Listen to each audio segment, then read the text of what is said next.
이 괴로움과 이미 밖으로부터 온 길을 찾아가고 이 종교 저종교 기절을 찾아 이 사람 그 사람을 찾아가며 행복과 자유를 끝내 얻지 못한다. 그것은 잠시 미련의 도움을 밖으로 찾아서는 결코 볼 수 없는 것이다. 언제 어디에서 어떤 괴로움을 피하고 한 곳을 보면 그 모든 괴로움의 뿌리가 다 남기고 그 마음의 실체가 원래 남아있는 모든 괴로움은 저절로 사라진다. 그런데도 사람은 자신이 들린 한 생각에서 옳다 생각을 짓고 그 모양에 집착해서 온갖 괴로움을 쏘아놓는다. 한 생각하고 있어서 이 사람에서 벗어나면 모든 괴로움과 힘이 즉시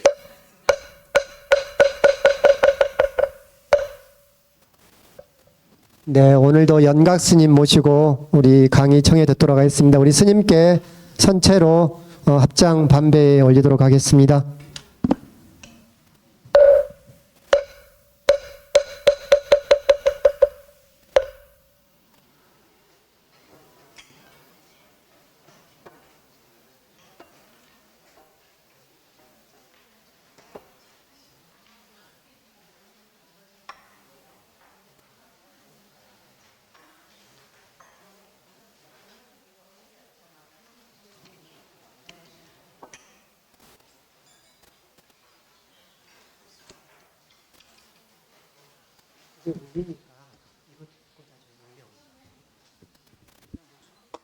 들고 올게.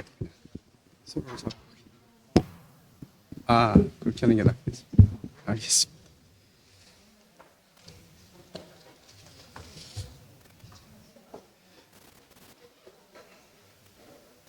예, 한 주 잘 지내셨죠? 오늘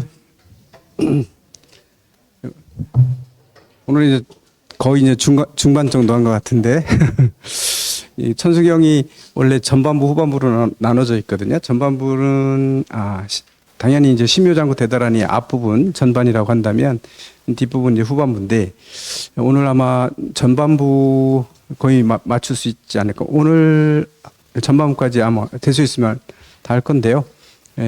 지금 지난 시간에 우리가 10가지 서원, 관세음보살님에 대해서 10가지 서원까지 봤고요. 오늘은 그다음에 6가지 육도 중생들에 대한 서원이거든요. 요거 좀 보면 여기 부처님 관세음보살님의 성격 뭐 이렇게 그런 것들도 잘 살필 수 있는 그런 부분이 아닌가 싶은데 어쨌건 오늘 볼 건 육도윤회하는 그 육도 중생들에 대한 제도에 대한 발언 뭐 요 부분이 붙어 있고 그다음에 그 뒤에 이어지는 부분이 11분에 대한 그 관세음보살님들 관세음보살님이 다른 이름이라고 볼 수도 있는데 보살님들의 이제 명호가 나오거든요. 이제 보살님들의 명호들에 대해서 좀 같이 살펴보도록 하겠습니다. 부처님 명호나 뭐 보살님들의 명호 뭐 이런 것들이 사실은 되게 많지만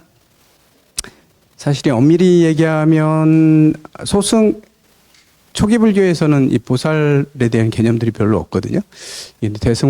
대승에 와가지고 이제 보살상이 더더욱 많이 이제 강조가 되고 이제 이렇게 하는 건데 이것도 인도 전통 종교하고의 이렇게 서로 이렇게 섞이는 부분도 있거든요. 그쪽에 그래서 이제 그런 것들 힌두교하고도 약간 서로 영향을 주고받은 것들을 되게 많이 얘기하는데 이 보살의 개념은 아마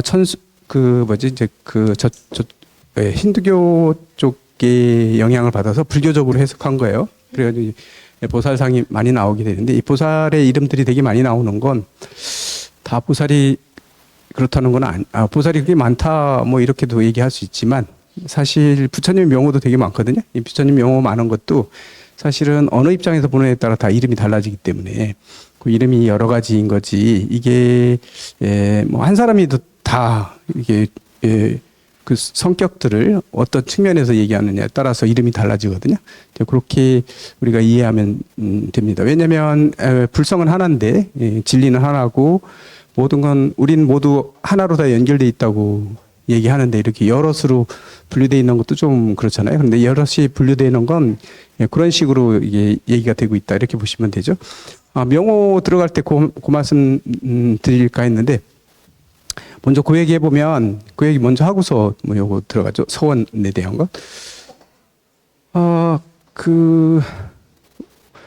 우리 서바 세계에 살고 있는 저희가 유의 세계에 살고 있는 저희들이라고 하더라도 한 개인이 있다고 보면 한 개인에게도 이름은 되게 여러 가지일 수 있거든요. 왜냐면 그 사람이 예를 들면 명칭이 있어요. 아버지라는 명칭이 있을 수 있고 뭐 그렇죠. 아들이라는 명칭도 있을 수 있고요. 그다음에 뭐 어디 무슨 부장이라든 과장이라든 직장에 있는 그런 것들도 있을 수 있거든요. 근데 그때에 따라서 이름이 다 다르게 불려지잖아요. 할머니 입장에서 보면 어머니 입장에서 보면 내가 아들이 되는 거고 자식 입장에서 보면 아버지가 되는 거고 그때에 따라 다 달라져요. 그래서 그분을 이름을 규정할 때 그냥 아버지다라고 규정하면 하나에 꽂혀있는 이런 전체적인 이름들이 다 종합이 돼야 그 사람의 성격이나 그 사람의 됨됨이나 이런 것들이 평가가 되고 해설이 되는 거잖아요. 이것처럼 보살의 이름도 이렇게 여러 가지 이름으로 붙여지는 이유가 그 그 입장에 따라서 환경에 따라서 이런 특징들을 다 가지고 있는 거거든요. 그래서 이런 특징에서 봤을 땐 이런 이름이 있고 뭐 그렇습니다. 그래서 보살의 이름 오늘 이따가 나오게 된 보살 명호들을 보게 되면 이 보살의 명호들이 그 보살의 특징들을 다 나타내고 있는데 이런 특징들이 다 갖춰져 있는 게 바로 이제 관세모살이다 이렇게 보실 수 있어요. 그래서 여기서 나오는 명호들은 대부분 보면 관세음보살님의 다른 이름이다 이렇게 보셔도 된다 뭐 이렇게 볼 수 있습니다. 그래서 이런 보살의 이름들을 해석하는 게 되게 중요하거든요. 그래서 오늘은 아마 앞에 6개의 서원문하고 서원에 대한 얘기 좀 하고 그다음에 13개에 대한 그 보살들의 명호에 대해서 한번 같이 어떤 특징을 가져서 이 이름이 이렇게 만들어졌는지 그 특징에 대해서 알아보는 그런 시간.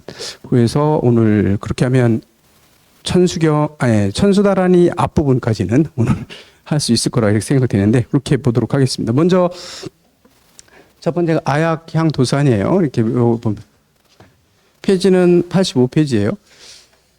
네, 아약향도산 도산자체절. 그렇죠. 그다음에 아약향화탕 화탕자 소멸이라고도 하고 고갈이라고도 해요. 이거 섞어서 쓰기도 같이 바꿔서 쓰기도 하거든요. 저희 책에는 또 소멸이라고 돼 있죠. 근데 저희 고갈이라고 돼 있고요. 송광사에서 할 때는 고갈로 하거든요. 그런데 요거는 바꿔 써도 되고 섞어 써도 다 주장들이 있는데 별 문제가 없어요. 그냥 그다음에 아약향 지옥 그다음에 지옥자 소멸돼 있는데요. 사실은 요 세 개의 원이 지금 세 파트로 나눠져 있다고 볼 수 있는데 여기 두 개씩 연결되는 거잖아요. 세 파트로 나눠졌는데 여기는 지옥 중생들에 대한 얘기죠. 지옥이죠.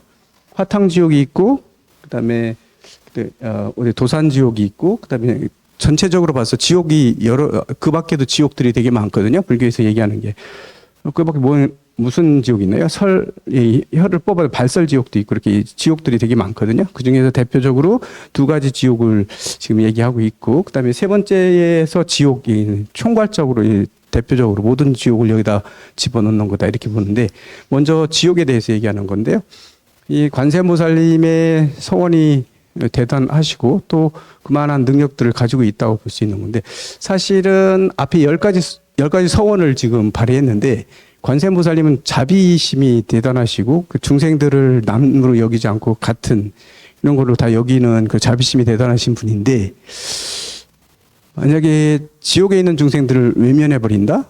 예, 그러면은 그거는 관세음보살이 아니죠. 대자비하신 게 아닌 게 되는 거죠. 모든 중생들은 다 불성을 가지고 있는 존재이기 때문에 아무리 지옥에 있는 중생이라도 특히 지옥에서 지금 고통받고 있는 중생들을 보게 되면 그냥 외면해 버릴 수 없는 거죠. 그러니까 더더욱 지옥 중생부터 이게 눈이 가는 거고, 제일 고통을 많이 받고 있는 제일 밑에 있는 그런 지옥에 허덕이고 있는 이런 중생들이 제일 먼저 눈에 들어오는 건 당연한 거고, 예, 그렇기 때문에 지옥 중생들부터 이제 얘기가 나오는 거죠. 이제 이들을 다 구제하겠다는 얘기. 그 이제 서원이 들어간 것이다. 이렇게 볼 수 있죠. 보면 우리는 일상생활할 때 그런 거 있잖아요. 우리는 쟤는 성격이나 품성이 별로 안 좋아서 타고나기를 이렇다고. 왜냐면 업이 안 좋아서 포기야. 이러면 그 다음부터는 관심도 안 가지고 그냥 외면해 버리고 네 되들 대로 되라 어떻게 되든 우리는 상관 안 한다. 이러면 이거는 관세음보살님 자비하고는 틀려요. 그런 중생일수록 관세음보살님은 더 안타깝고 더 불쌍해서 더 그 손길을 더 내비치겠죠. 그게 이제 관세음보살님의 자비심이다 이렇게 볼 수 있죠. 저희가 여기선 사실은 이런 발언문들이 나와 있는 것들 보게 되면 이게 관세음보살님이 이렇게 해주겠다는 소원이기도 하지만 저희도 우리 불자들도 이런 소원들을 가지고 이런 마음을 가지고 실천에 옮겨라 이런 의미도 같이 갖고 있다 이렇게 볼 수 있거든요. 첫 번째, 내가 만약 도산을 향하게 되면 이런 거죠. 아약 향도산이에요. 내가 만약 도산을 향하게 되면 도산이라고 하면 이게 도산지옥을 얘기하고 있는데 도산지옥에 떨어지면 모든 이 바닥이 전부 다 칼날로 다 이루어졌다고 얘기하거든요. 칼날로 이루어져 있어서 걸어 다닐 때도 칼날을 밟고 다녀야 되고 항상 비는 거예요. 이렇게 밟고 다니는 움직일 때마다 잠잘 때도 칼날 위에서 자야 되는 거고 그러니까 모든 생활이 다 칼날 위에서 생활할 수 있는 거거든요. 일상이 전부 다. 그렇기 때문에 정신 못 차리겠죠. 여기 고통 때문에 이게 그런 거죠. 이 도산을 만약에 내가 도산을 향하게 되면 있으면 관세음보살님이 내가 만약에 도산을 향하게 되면 근데 도산은 어떻게 문드러지는 게 아니라 도산 자체절이에요. 도산이 그 칼날들이 저절로 다 무뎌진다는 얘기죠. 다 무너지는, 최절이는 게 다 꺾어진다는 얘기인데요. 이게 다 무너져 버리고 저절로 무너지는 거예요. 그냥 갔는데 관세음보살 가가지고 싹 밀은 게 아니라 그쪽을 향하기만 하면 저절로 다 싹 밀면서 그런 고통이 다 사라지게 만들어주겠다. 이런 얘기를 하고 있는 거죠. 사실은 불교에서 얘기할 때는 지옥이 따로 있다고는 얘기는 안 하죠. 지금 이 순간 여기 지옥이 될 수도 있고, 얘가 극락세계가 될 수 있고, 그거는 자기 마음에 달려 있고, 어떤 마음을 가지고 어떻게 보느냐에 따라서 어떻게 행동하느냐에 따라 지옥이 될 수도 있고, 극락이 될 수도 있다 이렇게 얘기를 하는데요.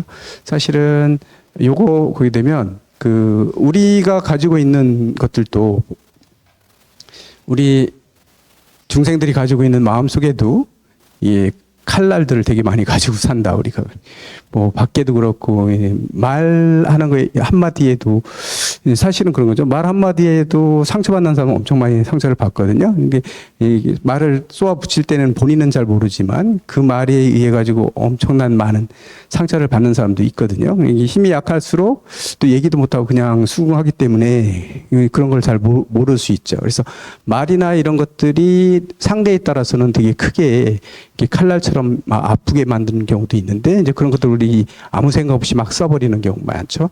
그것뿐만 아니라 눈빛 하나 주는데도 상처받는 사람들 되게 많죠. 이렇게 미운 마음에 째려본다거나 이랬을 때 위 사람들한테 그런 것들 당하게 되면 되게 상처 많이 받거든요. 그러니까 여기 더 다녀야 되나 말아야 되나 포기해야 되나 말아야 되나 이런 상처까지 받을 수 있거든요. 이런 것들이 하나하나가 전부 다 이게 칼날이 될 수도 있는데 상대를 비게 하는 마음을 아프게 하는 칼날이 될 수 있기 때문에요. 그래서 이런 서원에선 보게 되면 내가 만약에 도산을 향하게 됐을 때는 자기 자신을 항상 살펴봐야 되는 거죠. 내가 가지고 이렇게 생활할 때 혹시 내가 지금 칼날을 던지고 있는 건 아닌가? 그래서 그걸 알아차리는 순간 어떻게 되겠어요? 당연히 저절로 무너지겠죠. 저절로 알아차리는 게 되게 중요하거든요.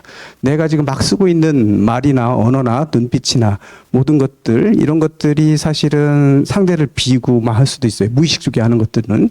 근데 그게 모르면 계속 상처를 주는 건데, 이런 것들을, 불교는 그런 것들을 살피라고 얘기하죠. 그래서 그런 것들을 알아차리기만 하면 바로 무너지는 거예요. 그래서 그쪽을 향하기만 하면 무너지는 거죠. 우리가 봐도. 그래서 요거는 이제 도산지옥에 처해 있는 그런 중생들을 건져주겠다는 거죠. 이제 다 그대로 내가 건져줘서 되는 게 아니라 그냥 향하기만 하면 그 사람 다 평온해지는 이런 것들을 지금 발언하고 있고요. 두 번째는 아약향 화탕이죠. 화탕지옥이에요. 여기 화탕지옥은 말 그대로 뭔가요? 끓는 물에 계속 튀겨지는 거죠. 계속 건져지고 튀겨지고. 그런데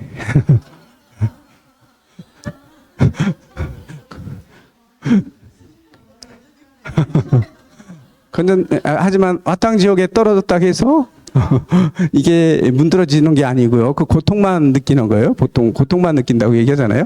이거 뭐 되게 많이 나오잖아요. 뭐 이런 것 그림으로 많이 나와 있잖아요. 화탕 지옥 같은 거, 뭐 펄펄 끓는 물에 기름에 뭐 이렇게 집어넣는 거, 막 거기서 끓여지고 있는 모습.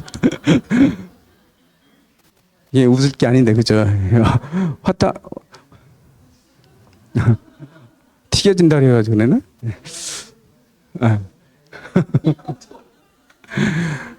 사실 저희는 말로 하니까 화탕 지옥이 어떨까 말로 하니까 그렇지만 혹시 그 뭐지 약간이라도 그 뭐냐 화상 입어본 적 있으세요?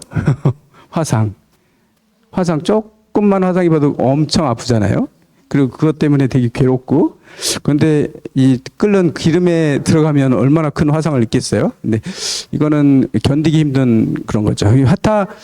그래서 그 화상 환자들이 제일 힘들더라고요. 보면 그 보통 고통이 아니다. 뭐 이 부분 사람들은 아는 거죠. 요새는 다행히 요즘에는 다행히 뭐죠 화상 전문 병원이 있더라고요. 화상이 보면 화상 전문 병원 가셔야 됩니다.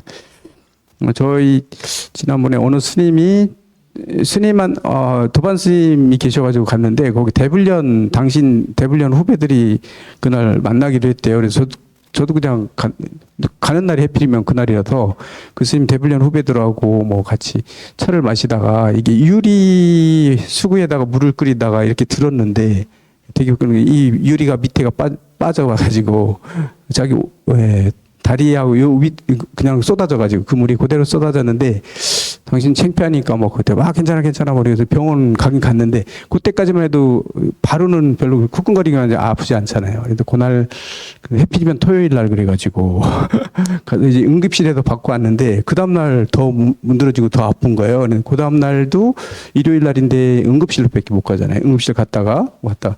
그 다음 날 다시 응급실 가려고 해보니 이게 보통 아니 그래서 화상병원에 한번 가야 된다 그래가지고 화상병원 갔는데 화상병원에서 입원해야 된다고 이렇게 하면 안 된다 그래서 지금 이게 되게 심하다 그래가지고 있는데 나중에 전화했더니 목소리가 되게 뭐 그래요. 목소리가 그렇게 죽어가는 목소리 내는 분이 아니거든요. 근데 되게 왜요 그랬더만 다 뜯어서 찢어낸다면서요. 그냥 고통이 보통이 아닌 게 이게 아물지 않게 아물려고 하면 다 뜯어내는 거예요. 착착 뜯어내는데 그 안에다가 그 진통 이런 것들을 하고 하는데도 불구하고 막 살을 뜯어내는 그 아픔이 이제 막 나으려고 하면 막 뜯어내고 매일 그 작업을 계속하는 거예요. 그래야 새살이 돋아난대요. 그렇지 않으면 그냥 놔두면 이게 딱딱해져가지고 평생 고생한다는 거죠. 그래서 그렇게 순간적으로 한 달만 집중적으로 아주 죽음을 경험하게 되면 그 다음에 편해지니까. 근데 화상병원에서 그렇게 완전히 하루 종일 아프대요. 그러다 보니까 뜯어내기 때문에 이제 좀 괜찮아졌다고 와가지고 뜯어내고 막 이게 소독약과 이런 걸로 해가지고 이게 다 긁어내는데 그 진물까지 다 긁어내고 그런 것들 진물 안 나올 때까지 계속 며칠간을 그렇게 하니까 밤에도 잠을 못 잤네. 아파가지고. 아픈 게 좀 나아지면 또 뜯어내니까 뜯어낼 때 너무 고통스럽고 막 이렇게 그게 이제 진통제 아무리 놔도 전혀 효과 없이 뭐 그렇다고 하더라고요. 근데 옛날에 화상 입은 분들은 어떻겠어요? 옛날 보면 저희 강원에 한 분이 이제 그 어렸을 때 화상을 입어가지고 온 친구인데 그 친구는 한 1년에 한 번씩요. 병원 가가지고 이렇게 막 칼집을 이렇게 내주는 그걸 받아야 돼요. 왜냐면 성장하고 막 이러잖아요. 그렇기 때문에 이게 딱딱해가지고 이게 이렇게 하고 있으니까 이걸 다 잘라줘야 돼. 갑을 이렇게 흠집 내가지고 뜯어줘야 돼요. 그래야 또 크고 그럼 또 굳어지면 그 다음에 해가지고 또 잘라내고 또 이렇게 흠집 내는 거죠. 이렇게 막 이렇게 그렇게 해주는 걸 계속 해야 된다 하더라고요. 그래서 그렇게 그분은 옛날에 그 장치를 안 했기 때문에 고생하고 있잖아요. 이 스님은 그래도 화상 전문 병원 가서 다 뜯어냈기 때문에 지금 괜찮아요. 지금 아무렇지도 않아요. 뭐 지금은 다시 다 쏟아나서 지금 괜찮더라고요. 그만큼 이 화탕 지옥이 되게 고통스러운 곳이다. 얼마나 고통스러운, 여기 대표적으로 넣어놨겠어요? 예, 화탕 지옥을 만약에 내가 화탕 지옥을 향하게 되면 화탕 자고갈이에요. 화탕 지옥이, 화탕이 끓는 물들이 다 없어지는 거죠. 고갈돼가지고 없어졌어요. 아니면 자소멸 이렇게도 하거든요. 다 없어졌다 이렇게 얘기하는데, 이거 두 개는 뭐가 더 옳으냐 막 얘기들 되게 많이 하는데, 요게 맞고 뒤에 소멸 밑에 있는 게 맞다 뭐 이렇게 주장하시는 분들은, 없어지는 건 밑에서 없어야 되니까 뭐. 근데 그렇게 중요한 게 아니라서요. 그냥 같이 씁니다. 이렇게 양쪽 다 있는데, 저희 책에는 화탕자 소멸로 돼 있고 여기는 화탕자 고갈로 돼 있기 때문에 여기 두 개 다르죠. 다르다고 해서 이게 뭐가 하나가 잘못된 건 아니고 그건 상관없어요. 똑같이 얘기해 보면 마찬가지입니다. 화탕자 고갈이에요. 다 없어져서 이렇게 되기를.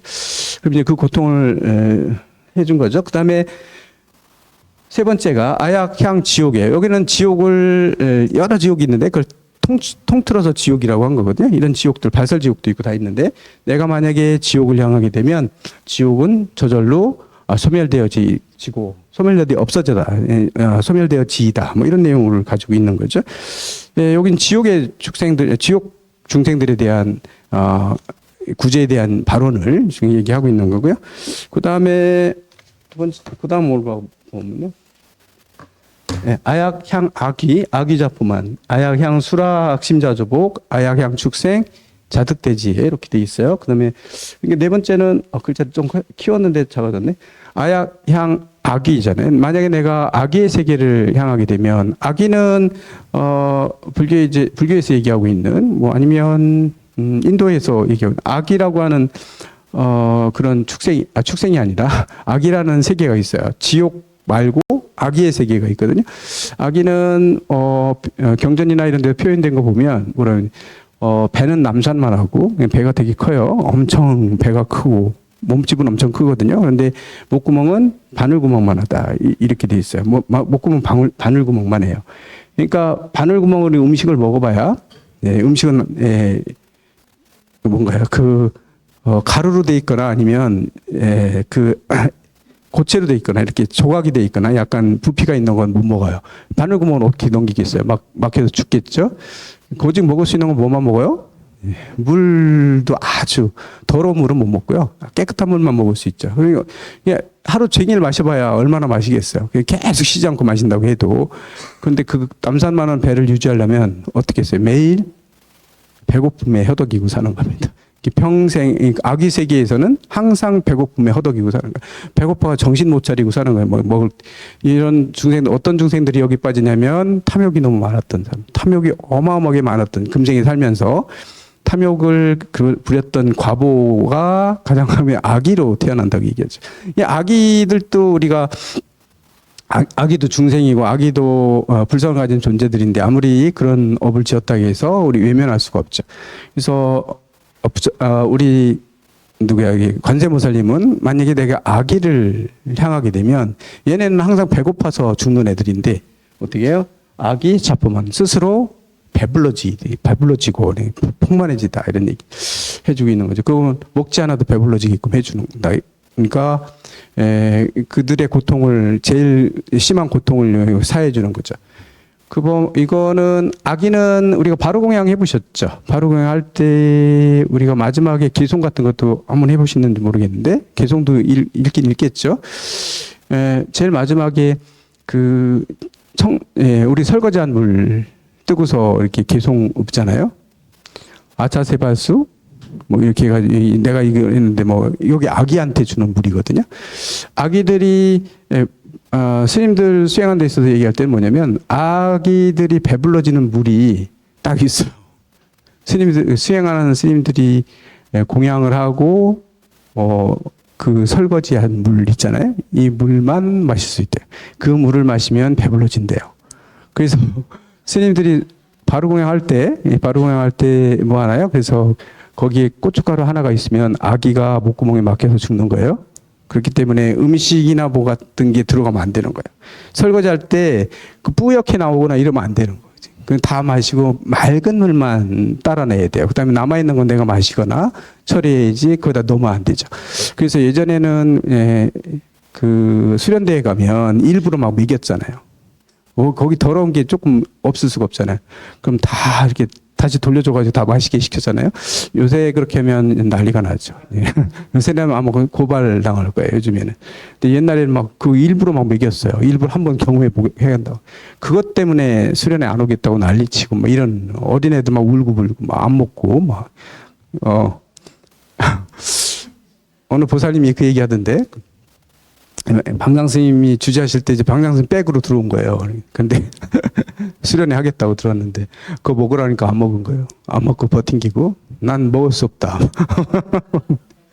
그래가지고 스님한테 대들고 해가지고 나중에 스님 그 지도하는 스님 보고 이거 낙하산이구만 이래가지고 당장 나가라고 막 이래가지고 바로 쪼라락 올라가가지고 막 얘기하니까 왜 그러니까 이랬다 그러니까 잘못했구만 이러면서 뭐 했는데 어쨌건 그래가지고 그다음부터는 자기 밥을 안 먹었대. 대신 비리가 있는 거죠.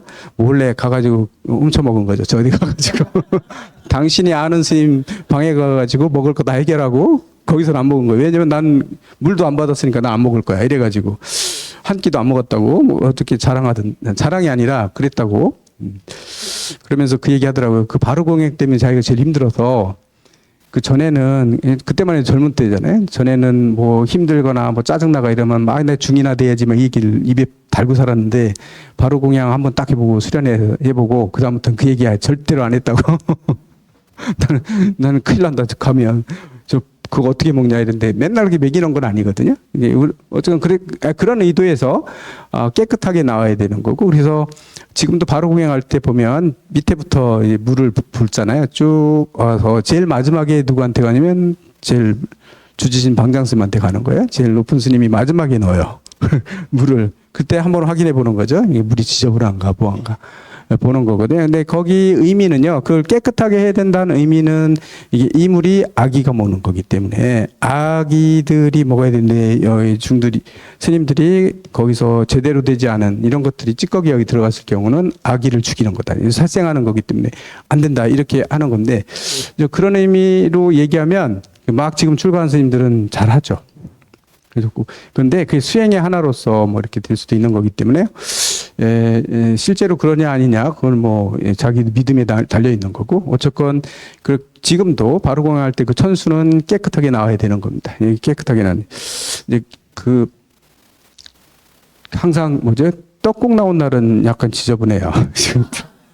왜냐면 김가루가 안 보여요. 김가루가 바로에 붙어 있는지 몰라가지고 벗는데 김가루 막 들어가는 거죠. 옛날 같으면 다 다시 먹어야 돼요. 근데 요새는 이제 그거 안 시키니까 뭐 그런데 이게 되게 이제 검은 색깔이기 때문에 김이 그 김이 안 보여가지고 꼭 실수하는 사람이 있는 거죠. 그 부었는데 거기 김이는 있어도 그냥 넣는 사람이 있을 수도 있겠지만 어쨌건 아기한테 그 물을 주는 거다. 이렇게 해서 그 물을 청정한 깨끗한 청수 그 물을 마지막에 설거지한 세바수가 깨끗해야 돼. 깨끗하지 않으면 다 다시 돌려주고 했던 이유들이 사실 이거 가지고 하는 거고 그다음에 수행할 때 정신 차리라는 거죠. 밥 먹을 때도 정신 차리라는 얘기예요. 그래서 대부분 사람에 따라 다르겠지만 대부분 제가 경험해 본 바로는 맛있는 거 먹을 때는 정신 못 차리고 먹어요. 맛있는 거 먹을 땐 내가 정신 차리고 있다고 하는데도 자기도 모르게 막 먹다 보면 이게 조금 먹어져서 약간 배가 약간 이제 맛을 조금 느낄 정도 됐을 때 내가 이거 막 정신없이 먹었구나. 이런 것들이 공양하는데 이런 것들이 되게 많기 때문에 공양할 때도 깨어 있어야 되는데 공양할 때 깨어 있지 못한 경우 되게 많거든요. 바로 공양의 특징은 그래서 지금 바로 공양 하는 데가 그렇게 많지 않아서 스님들도 계속 그래도 해야 되는데 그걸 못하는 이유가 요새는 출가자들이 없어서 행익하고 이런 사람들이 없어요. 어른들이 다 해야 되는데 옛날에는 그렇죠. 송광사는 제가 강원 다닐 때 한 20년 전만 해도 3끼 무조건 바로 공양했거든요. 하루에 3끼는 절에 있으면 무조건 바로 공양. 바로 공양 안 하면 밖에 나가서 못 먹어요. 제가 옛날에 한 30년 전, 20년 그때 전에 제가 강원 날 때 봤던 보살님들이나 처사님들 저보고 못 알아보거든요. 예, 살쪄가지고 못 알아봐요. 전혀 매치가 안 돼서 못 알아봐요. 예, 저희 강원 다닐 때 다 60kg 이하였어요. 저도 54kg? 뭐 이 정도 다 그랬어요. 키는 70인데 다 꺼정꺼정 다 헛개비들이 돌아다니고 있어요. 예, 지금도 그 당시에 우리 사진 찍어 놓은 거 보면 다 환자들만 다 있는 거예요. 다 뼈다귀들만 다 서 있어요. 그래서 여름이 싫었어요. 저희는. 왜냐면 그 뼈다귀 그런 것들이 다 드러나니까. 겨울은 옷을 많이 입으면 챙겨 입으면 표시가 안 나는데 여름은 그 마른 모습들이 다 보여서 꺼부정한 게 보여가지고 싫어하고 막 이랬던 기억이 있거든요. 왜냐면 그때는 바로 공양 안 하면 밖에서 먹을 수가 없어요. 밖에 나와서 더 먹으면 되잖아요. 안 돼요. 그 시간에 공양 이외에는 절대로 못 먹어요. 밖에도 그러다 보니까 강원 학인 스님들은 이제 진지도 해야 되고 이렇게 막 밥 푸는 거 하잖아요. 그리고 나중에 이제 또 그 천수도 돌려야 되고 막 다 우리가 하거든요. 그러다 보면 정신 없어요. 그렇기 때문에 밥을 많이 못 먹어요. 밥 먹다 보면 나 혼자 먹고 있어요. 다 저보이는데 혼자 먹고 있으면 다 쳐다보고 있거든요. 죽비 못 치잖아요. 다 똑같이 해요. 그러니까 미안해가지고 그럼 또 혼나잖아요. 참여받고. 그러니까 밥을 조금씩밖에 안 먹고 많이 먹더라도 막 퍼넣었죠. 한꺼번에. 그래서 지금도 학연 스님들 보면 요즘에도 그런 거 하거든요. 보면 밥을 받자마자 국에다 팍 다 집어넣어요. 막 해가지고 막 이렇게 넣어야 되니까. 그 습관적으로 뭐 그렇게 이제 수비를 하고 그래야 눈치 안 본다. 그래야 시간 맞출 수 있다. 뭐 이랬는데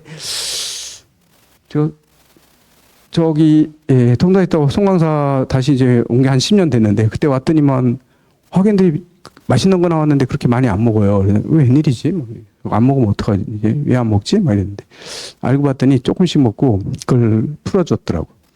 끝난 다음에 후원에 가서 더 먹을 수 있게끔. 그러니까 다 후원으로 달려가는 거예요.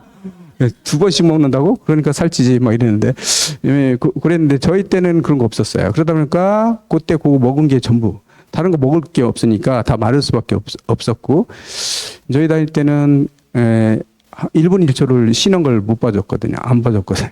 시간 조금만 하면 풀 뽑아라 뭐 하라. 또 그런 강경도 해야지 강의해야지 시간만 나면 나와서 풀 뽑으라고 하고 저 위에 밭에 가서 일하라고 하고 맨날 그랬기 때문에 저희는 하루가 어떻게 가는지 몰랐어요. 진짜로. 그 제일 편안한 시간이 언제냐면 예불하는데 지심정례 공양이 아니 뭐죠? 우리 지신기명리 할 때 있잖아요. 지신기명리 할 때 여기 엎어지잖아요. 그 1, 2초. 그때가 제일 편했어요. 딱 그 시간에 딱 일어나서 딱 엎어지면 그 시간 피로가 확 풀리는 느낌. 그런 거 지금 학연 스님들 이해 못하죠. 우리 때는 그래도 8번 엎어지잖아요. 그 엎어져 가지고 그 몇 초 동안 이렇게 탁 퍼져 있을 때 있잖아요. 못하고 그때 그 시간에 피로가 확 풀리는 느낌이에요. 일어났다 다시 하고. 다른 데 쉴 새가 없으니까 아마 그렇게 했는데 그러다 보니까 말랄 수밖에 없었죠. 요새 그렇게 시키면 아무도 안 하죠. 젊기도 했지만 그때 그래도 다 50몇 킬로, 54kg, 56kg 다 이 정도밖에 안 나서 그 당시에 사진 보면 다 해골들만 있거든요. 그 모습 보고 이미지 보고 요즘에 보면 못 알아보. 당연히 변하기도 했겠지만 이제 못 알아보는 경우 되게 많죠. 어쨌건 아기가 배고픈 그런 상태다 이런 얘기고요. 그다음에 아약 향수라요. 수라는 아수라거든요. 아수라 백작 있네. 아수라장 얘기할 때 아수라잖아요. 아수라는 사실은 이거는 밑에 악도에 들어있는 건 아닌데요. 이거는 인간보다도 위에 있는 하늘 신이긴 한데 여기는 싸움을 되게 좋아하는 신이에요. 성도 잘 내고 싸움을 되게 무조건 뭐든지 다 싸움. 그렇죠. 우리도 쌈딱들 있잖아요. 그냥 아무것도 아닌데도 무조건 그 양반은 어디 가든지 싸움만 하는 사람 있잖아요. 모든 건 시비 걸고 싸우는 사람도 있잖아요. 이제 그런 아수라라는 그 신이 그런 신이어가지고 전쟁만 되게 좋아하고, 뭐 이 일화에 보면 인드라 왕하고 둘이 있는데 인드라 왕이 칭찬을 많이 받아서 더 열받아가지고 화나가지고 다 깽판 부리고 했던. 그래서 뭐 어디든 간에 싸움만 만드는 게 바로 아수라인데요. 이 수라인데 이 수라는 그러니까 뭐냐면 맨날 전쟁하고 싸우고 이런 마음들이 있어가지고 모든 시비 걸고 이렇게 안 좋게만 보는 마음을 가지고 있는 사람이에요. 그래서 악심을 가지고 그래서 이 왕은 악심이라고 표현을 한 거죠. 만약에 내가 수라를 향하게 되면 그런 악심을 가지고 있고 싸움을 좋아하는 그 수라를 향하게 되면 악심이 저절로 조복되어지다. 조복된다는 건 그냥 기가 꺾여가지고 바로 그냥 수긍해지는 거거든요. 그거를 없애버리는 조복되어지다 이렇게 있고요. 그다음에 마지막으로 요 아약향 축생이에요. 이 축생 세계를 향하게 되네. 축생의 세계는 불교 교리에서 부처님 경전이나 이런 데서 얘기하고 보면 축생들은 대부분 약육 강세, 약육 그죠? 어쨌건 강한 짐승들이 약한 짐승을 잡아먹고 이런 것들 하는 것들. 이게 이제 기정되는 약한 것들은 다 쇠퇴하게 되고 강한 놈한테 잡아먹히게 되고 이게 그리고 뭐 인간한테 잡히더라도 이렇게 불임을 당하고 뭐 시켜먹게 되고 이게 노예처럼 이렇게 되는 팔자라고 하게 되면 그런 업들을 가지고 있는 거예요. 근데 거기서 꼼짝 못하고 하는 이유들이 뭐냐면, 지혜가 없기 때문에 그렇다고 얘기되냐. 이게 축생들은 지혜가 없다. 이렇게 돼. 축생이라고 하면, 날짐승, 들짐승, 아니면 바다에 있는 짐승 다 포함되는 것들이에요. 다 포함되는 이런, 그 축생들은 이제 지혜가 없기 때문에 그렇게 스스로 괴롭고 거기서 윤회를 하고 계속 거기서 쳇바퀴도 그렇게 되는데 이들에게 부족한 건 바로 지혜거든요. 지혜가 없기 때문에 인간하고 다른 점은 그래서 만약에 축생을 향하게 되면 축생은 스스로 지혜를 얻어지이다 이렇게 얘기하는 지혜를 얻어지면 끝나요. 거기서 더 이상 윤회하지 않겠죠. 지혜를 얻어지이다 이렇게 얘기하고 있는 거. 요게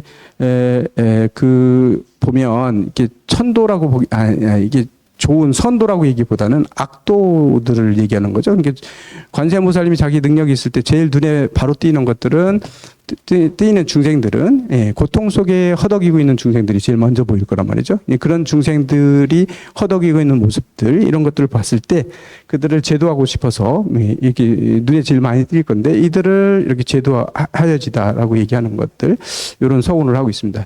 사실 저게 대단한 게 어떻게 보면 우리 생각해 보세요. 누구를 향하기만 하면 걔 원하는 걸 다 그냥 저절로 만들어주기는 이렇게 바라보기만 해도 다 해준다면 관세음보살이 우리를 바라보면 우리는 바로 내가 원하는 것들이 다 바로 그냥 다 지금 문제들이 다 해결될 수 있는 거잖아요. 근데 아마 관세음보살이 지옥 중생들을 해주느라고 정신이 없어서 우리는 근데 천수보살이기 때문에 1000가지 손 한꺼번에 다 해줄 수 있는데 어쩌건 그런 것들을 얘기하고 있다. 그래서 여기서 6개의 그런 서원을 얘기하고 있는 부분이 있다. 이렇게 볼 수 있죠.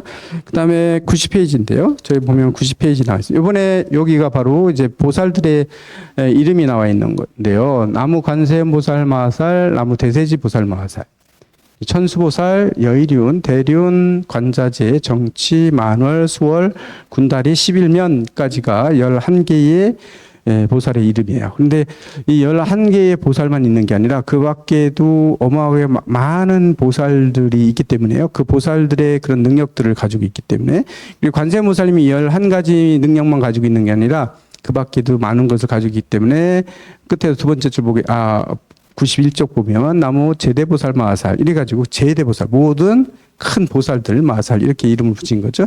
그럼 마지막에 나무 본사 아미타불, 아미타불이 이제 갖는 것들에 대해서 좀 이따 얘기하기로 하고요.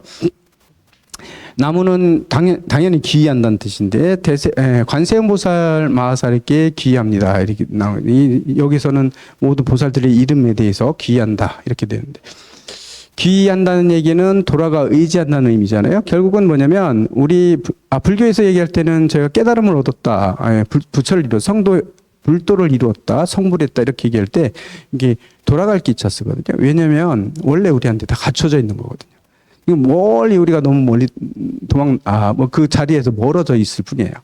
내 마음 속에 이미 우리는 원래 부처인데 부처에서 멀리 나와 있는 게 이제 중생들의 모습이니까 이런 것들을 하나하나 다 없애버리면 중생의 업보나 이런 것들을 녹여버리고 번뇌를 버리고 이런 수행을 하게 되면 원래 자리로 돌아가는 거예요. 그게 바로 성불이거든요. 깨달음 얻는 거고 그렇기 때문에 귀자를 되게 많이 하는데 관세음보살 마하살 이렇게 귀의합니다. 이러면 관세음보살이 귀의한다는 얘기는 내가 관세음보살이 되겠다는 의미도 돼요. 내가 관세음보살이 되겠다는 의미도 되는 거예요. 나무니까 들어가 의지한다고 하지만 의지하는 데서 더 나가서 스스로 관세음보살이 돼야 되는 거죠. 여기서 보면 나무 관세음보살 나무 관세음보살 마하살이라는 얘기가 뒤에 붙었어요. 마하살. 이게 마하살이 붙어 있는 것들 있죠?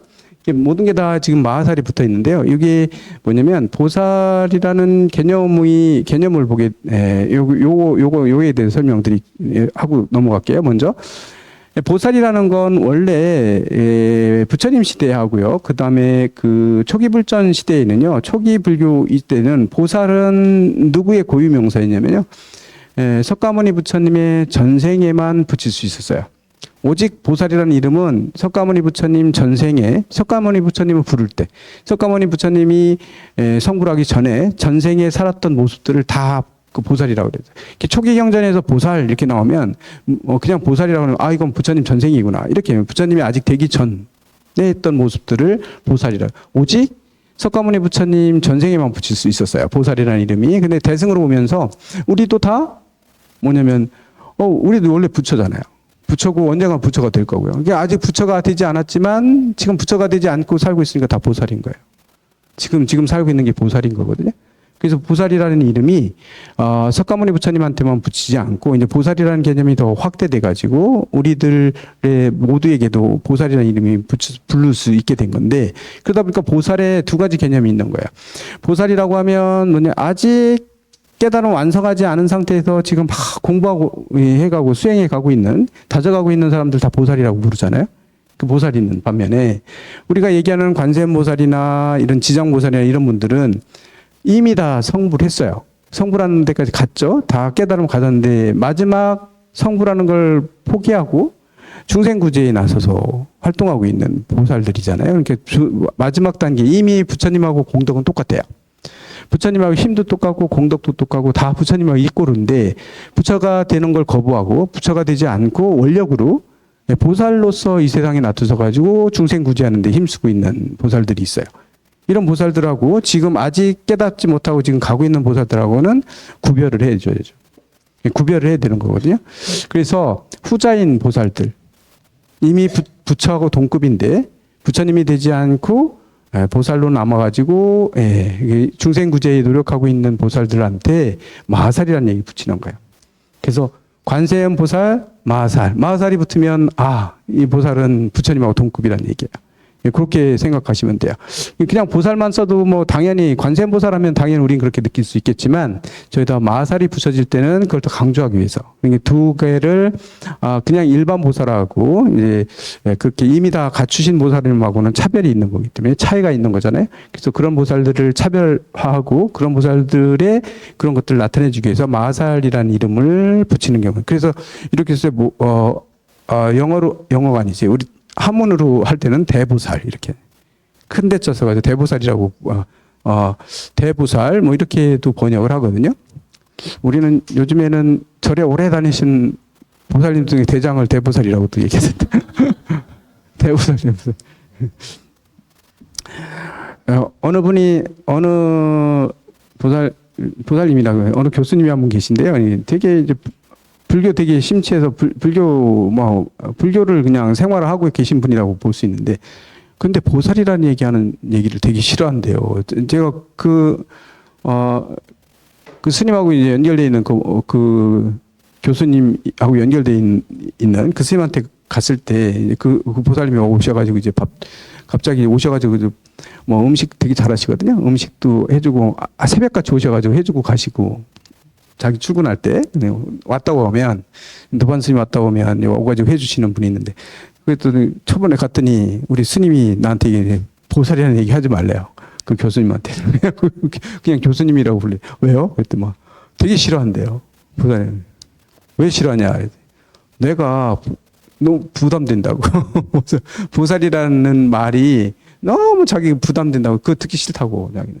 나는 괜히 막 찔리고 이런다고. 그래서 보살이라는 얘기 하지 말라고. 그냥 그래서 그냥 교수님이라고 불러야 돼? 예, 그냥 교수님이라고. 나는 교수가 더 좋아서 그런가 했는데 그게 아니라고 그렇게 얘기를 하시던데 어쨌건 어쩌건 그러시던데 이게 보살이 갖는 그런 것도 있죠. 그래서 사실은 이 보살들만 보살인가요? 이게 뭔 얘기야? 여성 불자들만 보살이라고 하나요? 아니에요. 그죠? 보살은 여성 불자들만 보살이라고 하지 않고, 보살은 이미 남성성, 여성성을 떠나 있는 거거든요. 이미 그걸 초월한 상태거든요. 남자도 여자도 아니에요. 다 가지고 있는. 부처님도 그런 존재이기 때문에요. 부처님 불상을 조성할 때, 부처님 상호를 조성하고 이럴 때 보면, 원래 부처님은 수염이 많이 났던 걸로 알고 있는데, 수염이 있을 수 있잖아요. 근데 부처님은 수염 없잖아요. 수염도 없고 막 이러다. 이게 뭐냐면, 오히려 여성성을 거기다 집어넣는 거거든요. 그래서 보면, 남성 여성을 이미 떠난 그런 상태의 보살이라는 개념도 이제 남자다 여자다 이런 개념을 떠나 있는 개념이에요. 그렇기 때문에 남자들한테도 당연히 보살이라고 이름 붙일 수 있는 거죠. 근데 한국은 우리나라는 워낙 여성 불자들한테만 보살하다 보니까 남성들한테 보살이라고 하면 막 기분 나빠하고 막 이러는 거. 기분 나빠할 게 아닌데 기분 나빠하죠. 그래서 한국은 그냥 거사님, 처사님 이렇게 불러버리잖아요. 처사님, 거사님 이렇게 불러버리죠. 대만은 보살이라고 안 해요. 대만은 보살이라고 안 하죠. 청신녀, 거기는 다르게 부를 거예요. 제가 신도들을 보살이라고 안 해요. 보살이라고 부른 건 우리나라가 옛날에 조선시대 때 이렇게 오시면 스님들이 그냥 보살하다 보니까 이제 한국에서 보살이 보편화 돼버렸어요. 네, 그래서 쓰는 거고요. 대만은 그렇게 안 쓸 거예요. 대만 많이 가세요? 이번에? 몇 명 안 가세요? 16명 정도.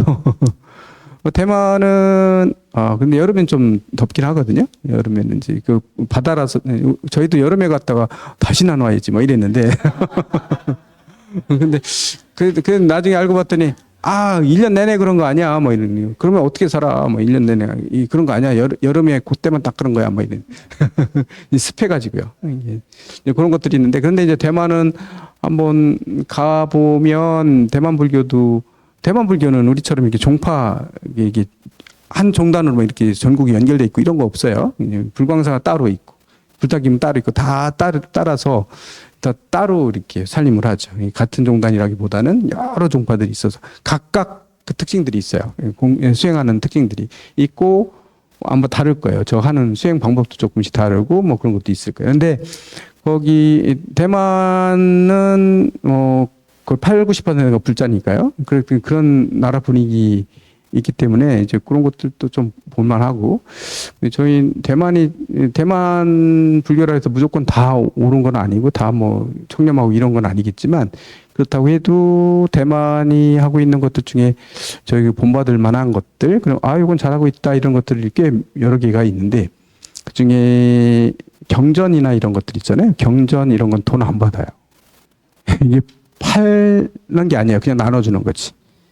예, 대만은, 그래서, 저희가, 그런 것, 그래서 그걸 저희가 알고 있었기 때문에요. 저희 항림에 있을 때, 봉선서 항림에 있을 때 저희 대만 그때 한번 갔다 더워서 그랬댔잖아요.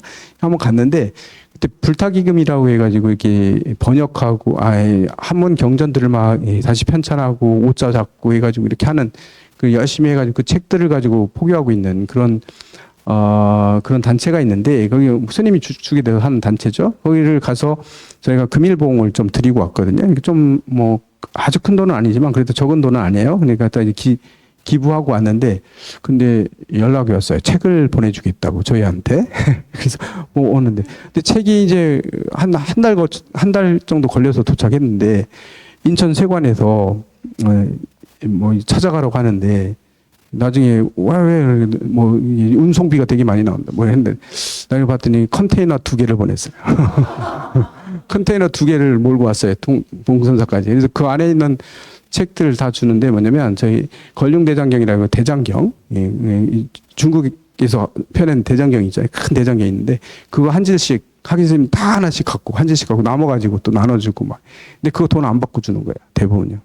그런 것들 하고요. 그다음에 인터넷 상에서 경전에 대한 것들, 그런 불교에 대한 경전 이런 것들 자기들이 돈 엄청 많이 들여서 이게 그 전선화 했잖아요. 이 전선화 한 거를 다 공개해요. 세계 어디서든지 접속해서 달라고 하면 다 줘요. 그냥 공짜로. 다 개방해 놓고 다 갖다 쓰라 그래. 왜냐면 부처님 말씀은 멀리 퍼지는 게 중요하기 때문에. 그런 것들 보면 우리는 다 막아놨거든요. 이게 보기만 하지 뭐 이게 복사하는 것도 못하게 막 해놓잖아요. 뭐 이 복사도 못하게 하거든요. 근데 이제 그런 것들 이제 대만의 거기는 이제 불교가 주류기 때문에 그렇게 할 수 있는 자신감이 있을 수도 있어요. 그런 것들도 있는 거고. 그다음에 대만의 가장 제일 큰 병원, 잘 되고 있는 자재공덕교에서 하는 병원이 있잖아요. 비구니 스님이 지은 병원이 있어요. 그 병원에는 대만 의대라 이렇게 전국에서 제일 큰 의대의 최고의 명의라고 하는 사람들만 자원봉사로 와서 해주는데 그것도 줄을 섰다 그러잖아요. 거기서 돈 안 받고 가서 해주는 거예요. 하루 정도 내 가지고 가서 해주는 건데 그리고 최고의 병원이 세워져 있어요. 대만에 이제 스님이 원력을 세워가지고 병원을 만들었는데 그 병원이 어디에 있는지 아세요? 그것도 되게 그 병원이 지어진 장소 화련에 지어져 있는데요. 그쪽은 뭐냐면 소수민족들이 사는데요. 원주민들이요. 다 기독교예요. 종교는요. 기독교 믿는 그런 곳에 기독교인들만 살아요. 거기는. 거기에 제일 가난하게 살거든 그 사람들이. 거기에 그 병원을 줘줬어요. 그리고 거기서 치료 다 공짜로 해줘요. 공짜로 해주면서 종교를 강요하지 않아요. 불교에 대해서 강요하지 않아요. 그 사람들. 그냥 치료만 해주는 거예요. 그렇게 하고 있거든요. 그것도 어떻게 보면 대단한 거죠. 왜냐면 불자들이 있는 곳에 있는 게 아니라 이제 타종교인들인데 거기에 제일 유명한 병원을 거기다 지어가지고 거기서 그렇게 하고 있는 모습들 거기도 가시나요? 화련에 자재공덕기 병원 그런 것들도 있어요. 그런 데도 한번 가봐도 괜찮죠. 어쨌건 대만 그런 점에서는 되게 불법을 어떻게 하면 원래 부처님 말대로 이렇게 할 수 있는가 이런 것들 사회에 어떻게 판원할 수 있는지 이런 것들은 대만이 되게 잘하고 있는 건 맞아요. 확인 마세요. 그런 것들은 우리가 볼만하죠. 그런 거 벤치마케팅 해가지고 한국에서도 하고 있는 경우 많거든요. 뭐 그런 것들을 하고 있는, 그대로 따라서 하고 있는 데도 많은데, 어쨌건 그렇습니다. 여기 마하살까지 해서, 관세음보살 마하살인데, 마하살에 대한 얘기 했고, 상호에 대한 얘기, 이 명호에 대한 얘기는, 명호에 대한 설명은 10분 쉬었다가 하도록 하죠. 8시 5분에 하겠습니다. 네?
영광스님이요? 꿈에 뭐 접하진 않아요. 예. 왜요? 아, 영광스님? 예. 예. 그쵸. 그쵸. 자, 좋아하시죠. 요즘에, 그래서 저 경상도에 있다가 지금 송강도 왔으니까 가까워 있으니까 만나뵐 수 있겠네.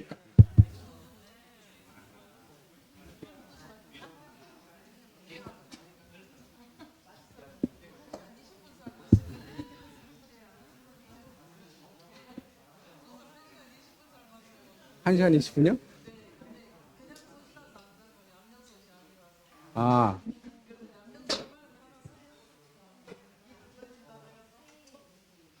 몇 번 자주 쓰면 사셔야지.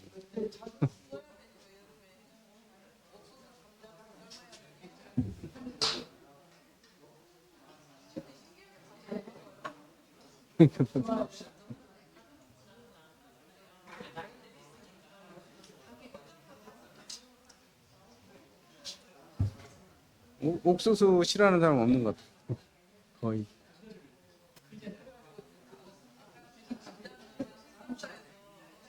아,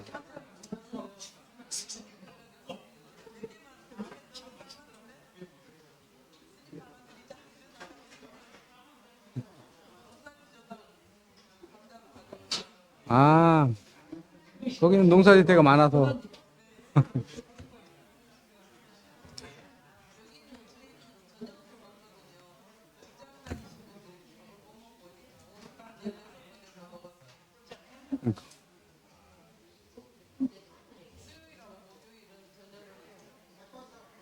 어쩌다 일주일에 2번 쓰셔야 되겠네.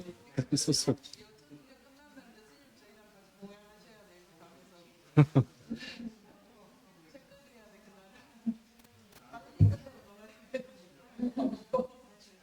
벌써 이번 달이면 끝나는데?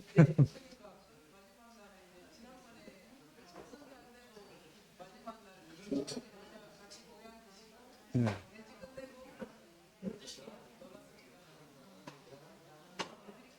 물이 있어요.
예, 5분 지났네요. 예, 제일 먼저 나온 게 이제 관세음보살님하고 대세지보살 두 분이 나와서 요거 두 분은 짝이기 때문에요. 요건 따로 대세지보살은 홀로 나오는 경우 거의 없고 관세음보살님하고 같이 이렇게 짝이 돼서 설명되지는 경우 되게 많거든요. 왜냐면 사실은 이 제일 뒤에 보면 나무 나무 본사 아미타불 나왔잖아요. 이 나무 본사 우리의 본사는 서가모니 부처님인데 이 경전에서는 본사를 아미타불로 얘기하고 있는데 이 아미타불이 본사인 이유가 관세음보살님이 주인공이기 때문에 관세음보살님의 본사는 아미타 부처님이에요. 우리 석가모니 부처님 좌우 협시보살을 보게 되면 문수보살 하고 보현보살이 이렇게 두 분이 나오잖아요. 이제 지혜보살은 문수보살이고, 그다음에 그를 수행을 통해서 실천에 옮기고 있는 그 중생 교화하는데 직접 뛰어들어서 하는 행동으로 옮기고 실천을 옮기고 있는 분은 보현보살이라고 이렇게 해서 둘이 협시보살 둘을 나온. 부처님의 두 가지 측면을 나타내고 있는 거거든요. 부처님의 지혜의 측면과 중생 구제하는 그 실천의 측면 두 가지를 보살의 상호로 해가지고 두 분을 배치해 놓은 것처럼 아미타 부처님의 소원을 대변해주는 그런 보살님들을 양변에 또 모시고 있는데요. 그게 왼쪽에 관세음보살이 있고 오른쪽에 대세지보살이 모셔져요. 모습은 거의 비슷한데 이제 들고 있는 그 병을 들고 있다거나 화관을 들고 이런 것들하고 그다음 위에 화관에 약간의 모습 가지고 둘을 다르다 이렇게 그 구별할 정도고 모습은 거의 관세음보살이나 대세지보살이나 거의 비슷한 모습을 띠고 있는데 관세음보살 여기서 관세음보살님은 실천을 상징하고 있어요. 이렇게 실천해 가지고 다 이렇게 해주는 중생 교화하는데 그 실천하는 측면을 담당하고 있는 게 관세음보살이고요. 대세지보살은 지혜를 상징합니다. 그래서 문수보살의 아미타 부처님의 지혜를 상징하는 게 대세지보살이다 이렇게 보시면 되거든요. 보현보살과 문수보살보다 이 관세음보살님이 더 할 일이 더 많아요. 왜 더 많을까요? 아미타 부처님은 서원을 그랬거든요. 내가 죽을 때 평상시에 나를 찾지도 않고 불교에 대해서 모르더라도 임종하는 순간에 간절하게 아미타 부처 3번만 부르면 어떻게 구제해 주겠다고 약속했거든요. 그러니까 관세음보살이 할 일이 되게 많죠. 그분들 모시러 와야 되거든요. 아미타 부처님은 아미타경에 정토경에 정토사상하고도 많이 연결되어 있는 게 천수경이다 이렇게 볼 수도 있는데 정토교죠. 정토교가 되게 이제 타종교하고 비슷한 성향을 보여요. 이렇게 타력적인 것들 되게 강조하다 보니까 이제 그렇게 하는데 관세음보살 그 아미타 부처님은 사실 정토교에서 얘기하는 건 다른 거 하지 말라고 그러거든요. 무조건 아미타 연불만 하라. 나무 아미타불만 하라고 그러거든요. 나무 아미타불만 하고 그냥 맡기고 살아라. 이렇게 열심히 살면 아미타 부처님이 다 구제해 준다고 얘기했어요. 내가 성불 안 해도 아미타 부처님 그러니까 되게 편한 방법이에요. 뭐냐면 죽을 때 내가 3번만 하면 내가 수행을 했던 안 했건 간절하게만 하면 이 아미타 부처님이 나를 혹시 지옥으로 가거나 길을 잘못 들까봐 죽는 즉시 임종하는 즉시 그 자리에 와서 기다리고 계신대요. 손잡고 가려고요. 데리고 간대요. 그래서 극락세계로 데리고 가는데 그러면 거기까지 가면 거기서 끝내면 아무것도 아니잖아요. 근데 뭐냐면 아미타 부처님은 이 중생을 끌고 가가지고 AS까지 확실하게 시켜준대요. 뭐냐면 성불까지 시켜준대요. 거기서 내가 공부 안 했으면 성불까지 해서 윤회하지 않게 만들어준다고 서원을 세우셨거든요. 그런 세원을 가지고 있었던 부처님이 되긴 게 아미타 부처님이기 때문에 아미타 부처님 다 서원을 이뤘기 때문에 부처님이 됐을 거 아니에요? 그러니까 아미타 부처님 8대원 있잖아요. 그것들을 다 서원을 세웠기 때문에 됐기 때문에 그 원이 딱 그런 것들이 있는 거예요. 그렇기 때문에 정토교에서는 그냥 무조건 아미타 부처님만 하면 돼요. 다 알아서 해주세요. 아미타 부처님이. 그러니까, 공부하기 싫은 사람들은 좀 뭐나요? 어쨌건 되게 이렇게 뭐 타력적으로 되게 이렇게 포괄적으로 무조건 나만 믿어 뭐 이런 개념이 많이 들어가 있다고도 볼 수 있죠. 그런데 어쨌건 거기서 관세모살님은 이 실천을 상대로 하는 그런 모살님이다 이렇게 볼 수 있는데요. 그래서 두 보살님은 아미타 부처님의 협시불로 양쪽이 같이 모셔져 있기 때문에 이렇게 짝을 이뤄서 나오는 거예요. 관세모살님 혼자 많이 되게 나오는데 근데 이제 대세지보살은 지혜보살이기 때문에 관세음보살하고 짝을 이뤄서 대부분 많이 나오고 이제 혼자서 이렇게 대두되는 경우는 경전에 대세지보살이 여기 나오는 건 그렇게 많지는 않아요. 그런 것들 거의 안 나오는 경우 많죠.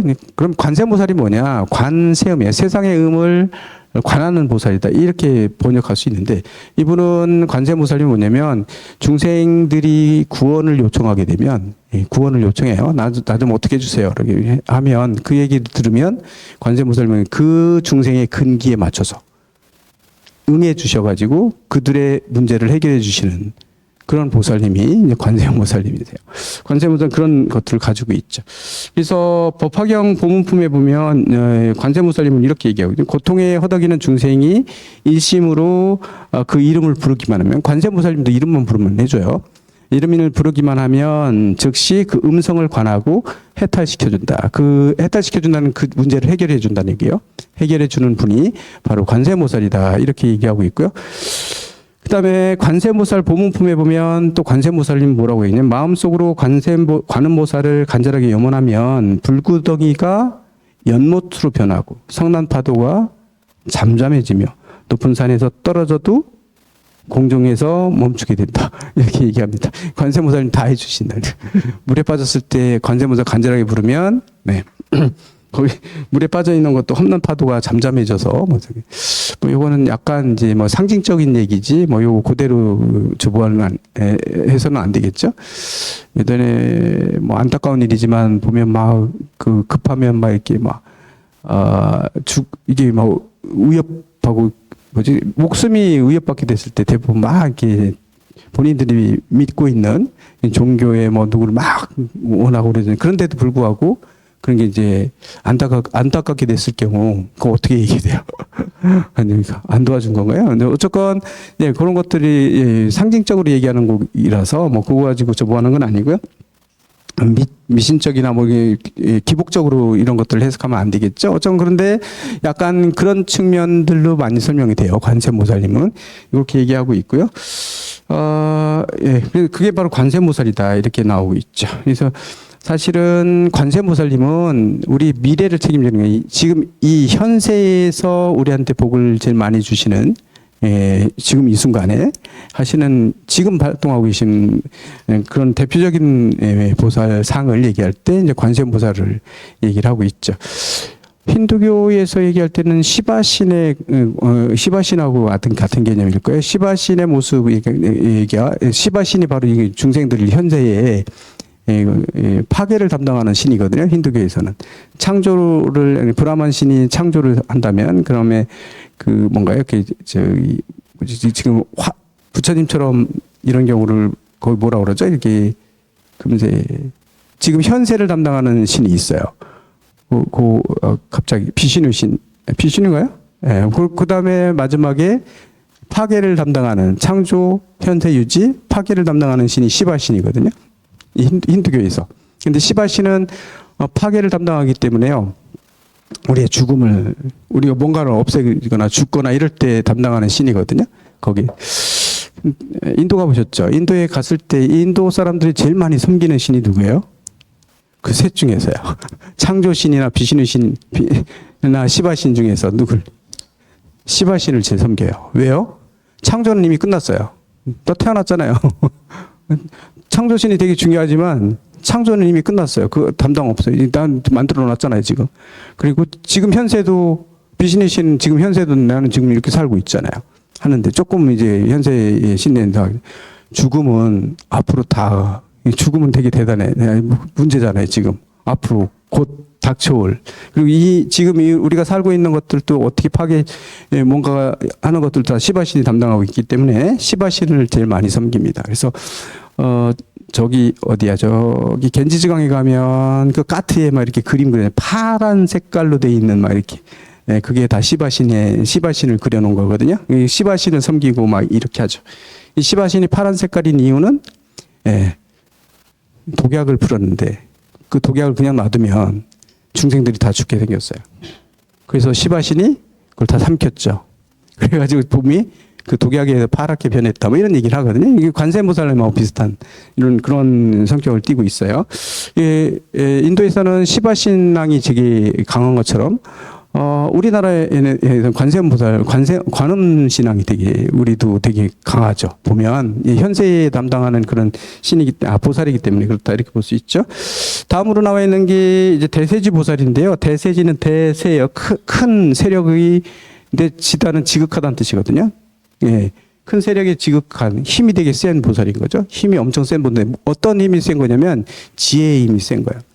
지혜로서 모든 중생들을 바라보고 중생들이 그런 것들을 바라보는 게 바로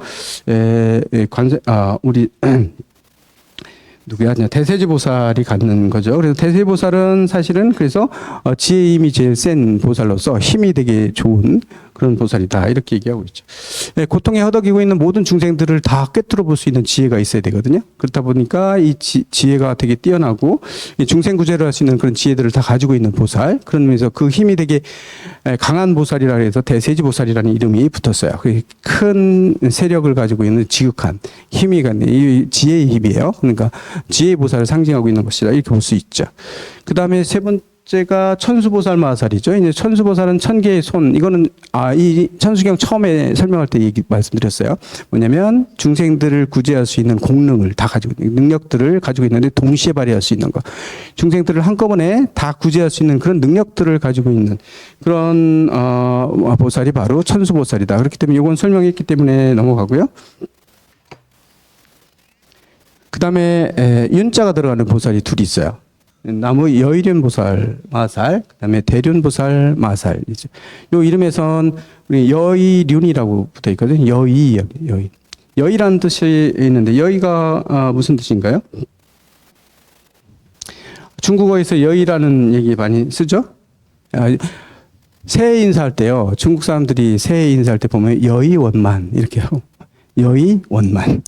이런 말 되게 많이 쓰거든요. 그거 보면 새해 인사할 때 있잖아요. 근데 저 여의 짰어요. 여의, 그다음에 원만한 원자에다 둥글 원자에다가 가득할 만자. 여의 원만한 한 해가 되라 이런 의미거든요. 여의 원만. 여의는 뭐냐면 뜻과 가치라는 뜻이잖아요. 뜻은 저 의라는 건 저 의는 어떤 의냐면 우리가 가지고 있는 의지의 그런 뜻을 가지고 있는 그냥 어떤 개념의 뜻을 가지고 있는 게 아니라 저 의는 마음이 움직이고 있는 마음이 지금 활동하고 있는 마음이 갖는 마음이 어떤 어디를 향하고 마음이 지금 움직이고 마음이 갖는 그런 하고자 하거나 이런 것들 있잖아요. 요게 의지라고 우리가 얘기 많이 하는데 그런 마음이 들어가 있는 그런 뜻을 마음으로 지향하는 뜻을 얘기할 때 이 뜻의 자를 쓰고 이 의의 자를 쓰거든요. 여의는 그 뜻과 가치이기 때문에 내 마음 먹은 대로예요. 마음 먹은 대로. 네가 원하는 대로야. 네 마음이 하고 싶은 대로. 이런 뜻이거든요. 여의. 그래서 중국에서 여의 원만이 뭐예요? 네 마음 먹은 대로 다 이루어져라. 이런 얘기예요. 마음 먹은 거 다 이루어지라는 뜻이거든요. 그래서 여의라는 뜻이 그렇게 그런 좋은 뜻을 가지고 있죠. 여의예요.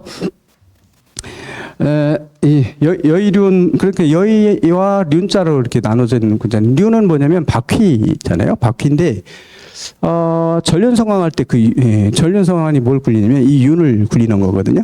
굴리는데 부처님이 전륜성황이 되거나 아니면 부처가 되거나 둘 중에 하나라고 예언을 했었죠. 옛날에 보면. 근데 전륜성황은 어떤 왕이냐면 전륜성황. 이제 이거는 진짜 이상 속에 있는 왕일 수 있는데 이런 왕은 딱 이 전륜성황이 가지고 있는 무기가 있어요. 무기가 이 바퀴인데요. 이걸 무슨 윤이라고 하지? 그 바퀴를 하나 가지고 있는데요. 이게 전쟁터에 가가지고 이거 굴려버리잖아요. 굴리면 나는 누구들 전쟁 하나도 피도 안 흘렸는데 다 그냥 굴복해요. 전부 다 죽는 게 아니에요. 죽진 않아요. 죽진 않고 다 그 자리에서 다 모이고 마음이 다 풀어져가지고 다 기위해버려요. 이 왕. 그러니까 전쟁 나가면 그냥 다 백전백승인 거예요. 한 명도 죽이지 않고 그냥 다 백전백승이고 그들에게 또 주는 거거든요. 이 바퀴가 그런 의미거든요. 그때 우리는 불교에서는 이 바퀴를 써가지고 법륜이라고 법륜 이런 얘기 많이 하잖아요. 법의 바퀴를 굴리는 거야. 법의 바퀴를 굴리면 중생들이 아파하거나 이런 게 아니라 그게 지나가면 밟고 지나가면 다 무장 해제가 되고 그 행복하고 그다음에 기이하게 되는 거 모두가 다 행복이 그 이득을 얻게 되는 거죠. 그래서 법륜을 굴린다 얘기하잖아요. 이 유는 중생구제하는 데 쓰는 그런 윤이거든요. 그냥 자연스럽게 쓰는 여의예요. 마음 먹은 대로 다 그런 뜻이거든요. 그런 바퀴를 굴리는 거니까 중생구제하는 데 있어서 내가 마음 먹은 대로 다 해줄 수 있어요. 이 중생 구제해야 되겠네? 내 마음 먹은 대로. 근데 한 사람도 실패하는 경우가 없죠? 마음 먹은 대로 다 되니까. 이제 그런 의미로 여의륜 보살, 이렇게 돼요. 여의롭게 하는 그런 것들을 간직하고 갖고 있는. 모든 걸 자기 마음 먹은 대로 다 실현에 옮겨서 모든 중생들을 다 있는 그대로 다 구제해낼 수 있는 이런 능력을 가지고 있는 보살. 이름을 여의륜 보살이라고. 그런 측면에서 이름을 붙였을 때 여의륜 보살 이렇게 얘기한다는 거죠. 여의륜 말고도 또 우리가 익히 알고 있는 용이 가지고 있는 여의주 있잖아요. 여의주. 여의주도 마음먹은 대로 다 모든 걸 다 그대로 다 비춰주고 모든 걸 다 있는 그대로를 다 모든 걸 다 할 수 있는 그런 보배거든요. 그 여의주만 우리가 가지고 있으면 내가 원하는 거 다 가질 수 있다 그러잖아요. 뭐든지 다 해준다 그러잖아요. 그 여의주 할 때도 여의 할 때도 이 여의주 쓰거든요. 여의. 그래서 그런 의미를 갖고 있는 게 여의륜 보살이다 이렇게 얘기를 하고 있고요. 그다음에 나와 있는 게 이제 대륜 보살이잖아요. 대륜 보살이 이 대자가 들어 있는 게 이제 이 관세 보살이나 이런 보살님들은 소승의 보살이 아니에요. 소승은 보살이라고도 얘기 안 하죠. 내만의 깨달음을 추구하지 않죠. 모두의 다 함께 깨달음을 추구하는 거예요. 중생들도 전부 다. 모든 나 혼자만 타고 가는 게 아니라 모든 중생들 모든 사람과 함께 성불할 것을 목표로 해가지고 같이 그걸 실천해 옮기고 있는 분이에요. 그래서 혼자 가지 않고 모든 다 함께 갈 수 있게끔 이렇게 하는 보살, 대승의 보살이라는 뜻이에요. 대륜, 다 태우고 갈 수 있는 이런 보살이 그런 의미에서 혼자가 아니라 모두를 함께 할 수 있는 보살이다. 이런 의미에서 대륜 보살 마살 이렇게 이름을 붙이고 있는 거죠. 그 다음에 여섯 번째가 바로 나온 게 관자재 보살이에요. 그 다음에 나무 관자재 보살 마하산. 관자재거든요. 관하는 자재하다. 사실은 이게 이제 아까 관세음은 세상의 음을 그대로 관하는 거라 했지만 여기는 관하는 데 자제한 보살이거든요. 모든 중생들을 있는 그대로 관하는데 비춰보기만 하면 다 알아요. 모든 걸 다 보는데 자제하신 분이다. 이렇게 얘기할 수 있는데 중생들의 마음을 아주 마음만 먹으면 다 비춰보면 다 볼 수 있는 이런 능력을 가지고 있는 게 바로 관자재 보살이다. 이렇게 얘기하는데 지혜를 가지고 있는 지혜의 측면을 또 강조된 그런 것들이 같이 합쳐진 거죠. 그래서 관세음보살이나 관자재 보살은 가끔 섞어서 쓰기도 해요. 관세음보살 대신 관자재 보살이라고 쓰기도 하는데 예를 들어서 우리가 많이 독송하고 있는 반야신경 같은 경우에도 누가 나오나요? 관자재 보살 나오거든요. 관세음보살 다른 이름이에요.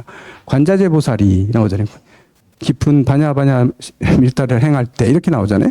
이 관자재 보살이 주인공으로 나왔거든요. 이 관자재 보살은 그런 의미에서 나오는데 지혜의 완성을 상징하는 보살이다. 이렇게 관하게 자제하기 때문에 그런 보살들을 얘기하고 있어요.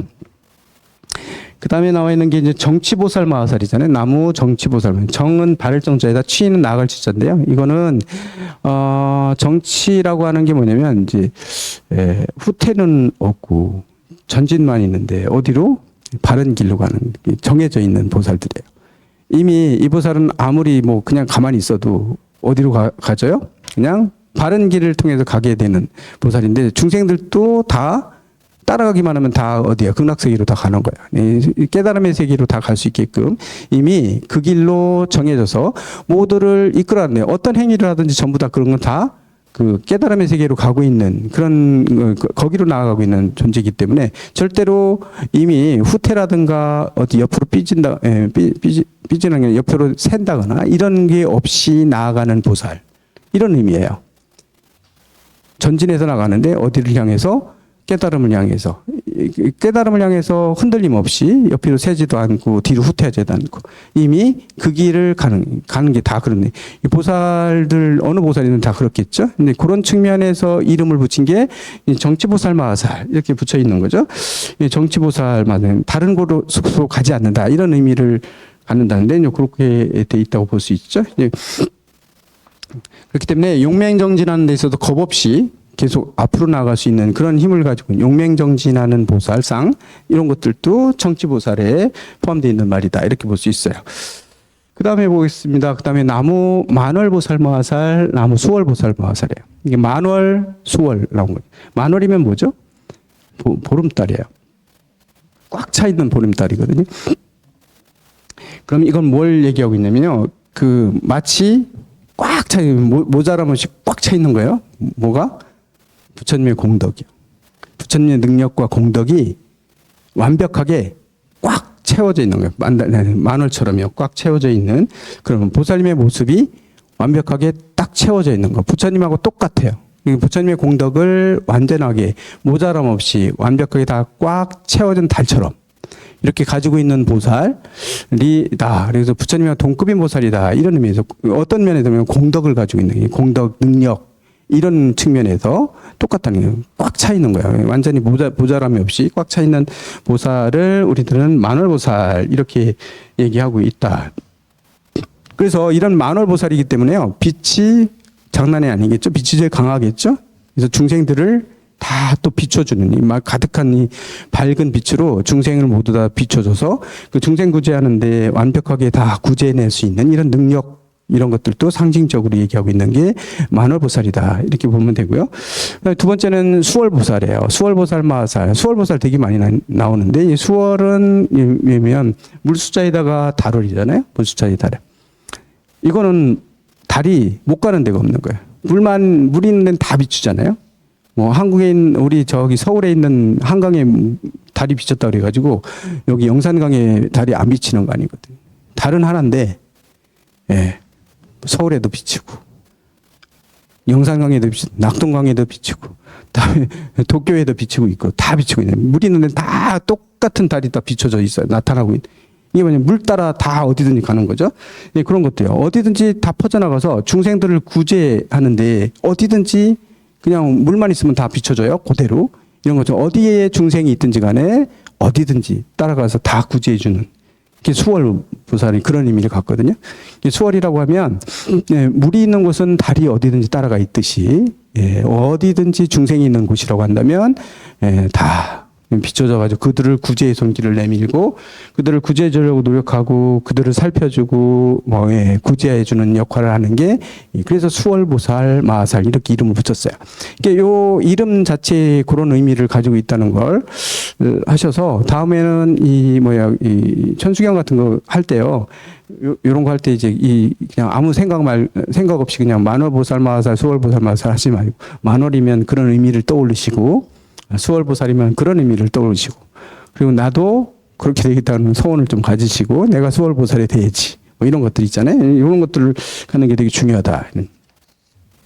그 다음에 이제 다 중요하겠지만 그 다음에 나무 군다리 보살 마하살하고 11면 보살 마하살 여기서 정점을 이룬다고 볼 수 있는데요.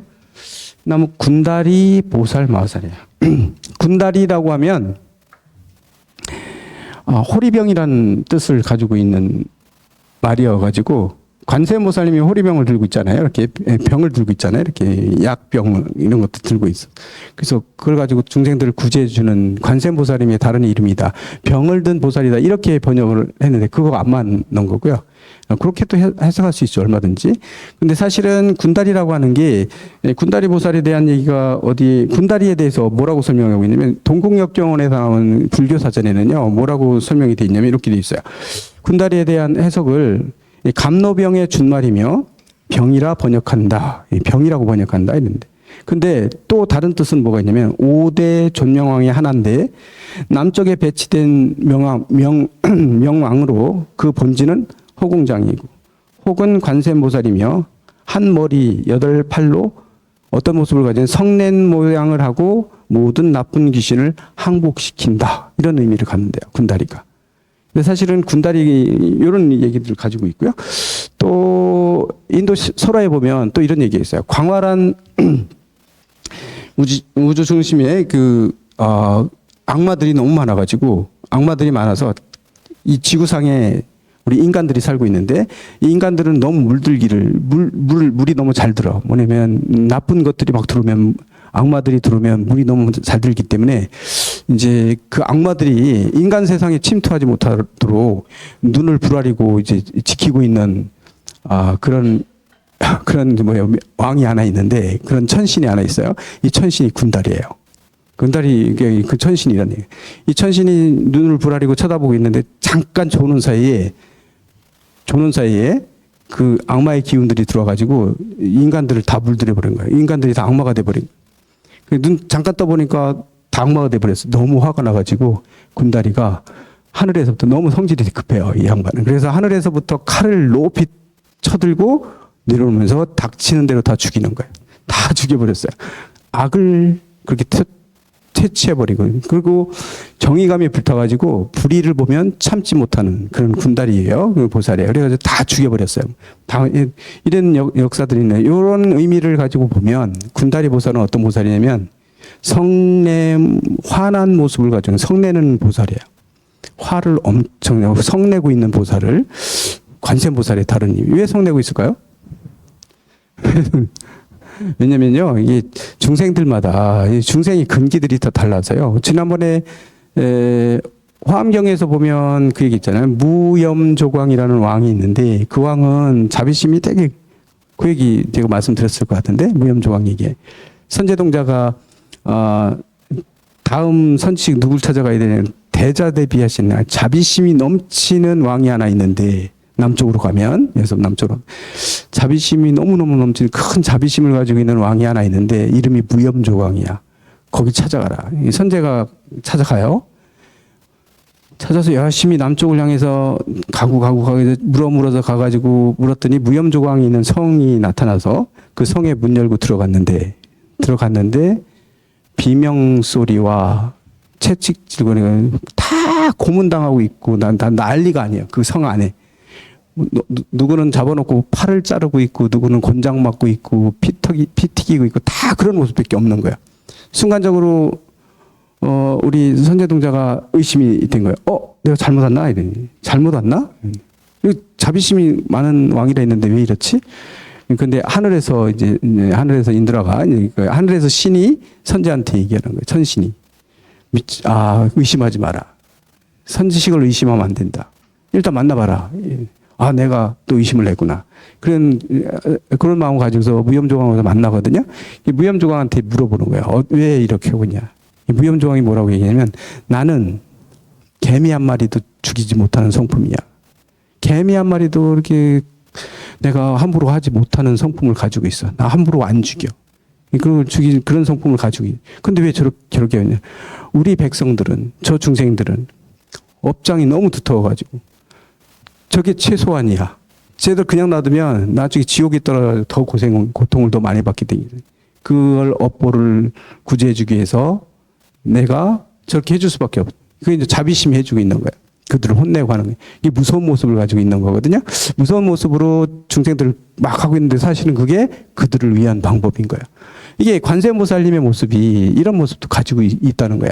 대자한 아주 큰 자비를 가지고 있는 보살의 모습은 화난 모습도 가지고 있는 때로는. 왜냐면 도저히 다른 방법으로 안 되는 중생을 구제하기 위해서는 무서운 모습으로 그들을 구제할 수 있어야 돼요. 그렇지 않고 냅두면 안 되는 거죠. 냅두면 다른 방법으로 쓸 수가 없어. 아무리 좋은 얘기를 하면 얘들은 안 먹혀. 그 다른 방법 가지고는 안 되는 업을 가지고 있는 중생들 있잖아요. 그 중생은 채찍을 해야 되는 거고, 팔도 잘라야 되고, 팔도 잘라내는 게 최소인 거예요. 그래야만 그 중생들이 정신 차리고 더 이상 나쁜 짓 안 하고 마음을 고쳐먹을 수 있고 개선해 줄 수 있는 거거든요. 이게 이제 그렇다고 아무나 막 그렇게 혼내고 때리고 이러면 안 되는 거고, 그럼 오히려 역효과나는 경우 많잖아요. 근데 방법을 여기는 지혜가 있는 분들이기 때문에 그게 보이니까 그렇게 하는 거거든요. 함부로 이런 걸 쓰면 안 되는 거죠, 당연히. 그러니까 누구나 이렇게 써놓고 또 뭐 합리화시키면 안 되죠. 나는 쟤를 너무 사랑해서 때렸어. 뭐 이런 거 말이 안 되죠. 옛날에 저희 학교 다닐 때는 사랑의 매라고 그래가지고 선생님이 화나가지고 엄청 때렸는데 나중에는 다 그거 사랑의 매라고 넘어가잖아요. 보면 감정이 섞여 있어 때린 거 분명한데 요즘엔 그럼 큰일 나죠. 요즘엔 진짜로 저보에도 안 되더라고요. 그래서 군다리 보살은 그런 개념을 가지고 있는 보살이다. 그래서 군다리 보살은 성난 보살이에요. 성낸 모습을 가지고 있는 보살 이런 의미를 갖는다. 뭐 그런 개념은 저것도 볼 수 있죠. 요 어딘가요? 절에 들어가면 사천왕문을 지나가야 되잖아요. 근데 사천왕 가보면 무섭잖아요. 송황사의 사천왕 귀엽던데 다른 데 무서워요. 왜 저렇게 귀엽게 만들었지? 뭐 우리가 그랬는데 그 전에 지금 송황사에 있는 사천왕은 소조예요. 소조라고 보면 흙으로 이렇게 구워서 만든 사천왕이거든요. 이 소조기 때문에 근데 색깔이 다 변해가지고 발에서 색깔을 다시 칠한 다음에 너무 귀여워졌어. 너무 귀여워졌어요. 무섭지가 않아요. 뭐 되게 귀여운 모습. 친근감 있는데 귀여운데 잘생겼는데 이러는데 밑에는 고통받고 있는 발로 밟고 있어 고통받게 하는데 그 모습은 그렇게 무섭지가 않아요. 그런데 사실은 무섭게 만드는 게 원칙이죠. 왜냐면 절에 들어올 때 그런 무서움을 좀 느껴서 자기가 잘못을 반성하고 이렇게 살면 안 되지. 절에 들어올 때 그런 마음 가지고 들어오라는 얘기예요. 그런 면에서 무섭게 만들어 놓은 거거든요. 근데 그런 의미로 이제 무서운 게 필요할 때도 있는 거예요. 그래서 가끔씩 보면 뭐 인도나 이런 데서 봤을 때 이제 불화 같은 거 봤을 때 되게 무섭게 막 그려놓은 불상 이런 것들이 무서운 모습을 가지고 있는 불상들이 있을 때 이게 왜 불상이 이래? 이게 자비의 모습이 아니고 왜 이러냐 하는데 그게 자비의 모습일 수도 있어요. 다 자비의 모습을 다 나타내고 있는 건데 때로는 무서운 모습도 당연히 가져야 된다. 이게 무조건 다 뭐 착하게 뭐 다 이렇게 보여주고 뭐 하는 것들만 관세음보살이 아니고 이렇게 무서운 모습도 때에 따라서는 보여줘야 되는 게 관세음보살. 무서울 때 무서워야 되는 거죠. 그런 모습을 가지고 있는 게 군다리 보살이다. 이렇게 얘기할 수 있고요. 그렇기 때문에 사실은 아무리 악한 중생이라 하더라도 포기할 수 없기 때문에 그래요. 포기한다면 뭐 무서운 모습 안 보여줘. 근데 귀찮아 죽겠는데. 근데 그 중생을 너무너무 사랑하기 때문에 그 중생을 구제해야 되겠다는 원력이 되게 강하기 때문에 이런 무서운 모습도 보여주는 거예요. 무섭은 모습도 하고 막 손을 막 이렇게 어디 때리고 이러는 것도 하기 싫지만 일부러 막 그런 걸 때려주고 하는 것들도 이제 그 중생을 너무 사랑하고 그렇게 구제하게 되겠다는 것을 가지고 있기 때문에 그런 것이다. 이렇게 볼 수 있는 거죠. 그 다음에 마지막으로요. 나무 11면 보살 마하살이에요. 나무 11면 보살 마하살은 뭐냐면, 얼굴이 11개의 얼굴을 동시에 가지고 있는 거. 보셨나요? 그런, 내 그림을 하나 가져올 건데, 그림은 안 났네요. 이거 생각을 못 했네. 11면 보살 마하살을 보게 되면, 11면 보살을 보면 얼굴이 11개의 얼굴을 가지고 있어요. 머리에 11개의 얼굴들이 그려져 있어요. 보살이. 왜냐면, 근데 보면 앞에 얼굴이 3개가 있고요. 그 다음에 좌측에 3개 있고 우측에 3개가 있어요. 그 다음에 뒤에 얼굴이 한 면 있고요. 그 다음에 정상에 얼굴이 하나가 있어요. 그래서 딱 11개의 모습을 가지고 있는데요. 앞면을 바라보고 있는 모습은 자비의 모습이에요. 환하게 웃고 있는 자비의 모습을 하고 있는 모습이 앞면에 그려져, 얼굴 모습이 3개의 얼굴은 자비의 모습을 가지고 있어요. 이건 뭐냐면, 선한 중생을 보고서, 착한 중생을 보고서 기뻐하는 모습이래요. 근데 참 기쁘다. 그런 모습을 흐뭇해하는 모습이에요. 그들이 독려하기 위해서 만들어 놓은 거고요. 네, 좌측에 있는 새 얼굴은 진노한, 아주 노해가지고 아주 환한 모습으로 그려져 있어요. 이건 뭐냐면 악한 중생들을 보고서 그들에게 동정심을 발휘해가지고 그들을 제도하기 위해서 악한 모습을 보여주고 있는 거예요. 성난 모습을 하고 있는 그들 그려져 있고요. 우측에 3가지 얼굴, 우측에 있는 3가지 얼굴은 뭐냐면 하얀 이를 드러내고 웃는 모습이라고요. 하얀 이를 드러내고 웃는 모습인데 이 모습은 왜 그려져 있냐면 뭐냐면 청정하게 실천하고 열심히 수행하고 있는 수행자들을 보고 불자들을 보고 기뻐하는 모습이 더 독려하기 위해서 그래 더 잘하고 있어. 더 독려하는 모습이 표현되고 있는 거고요.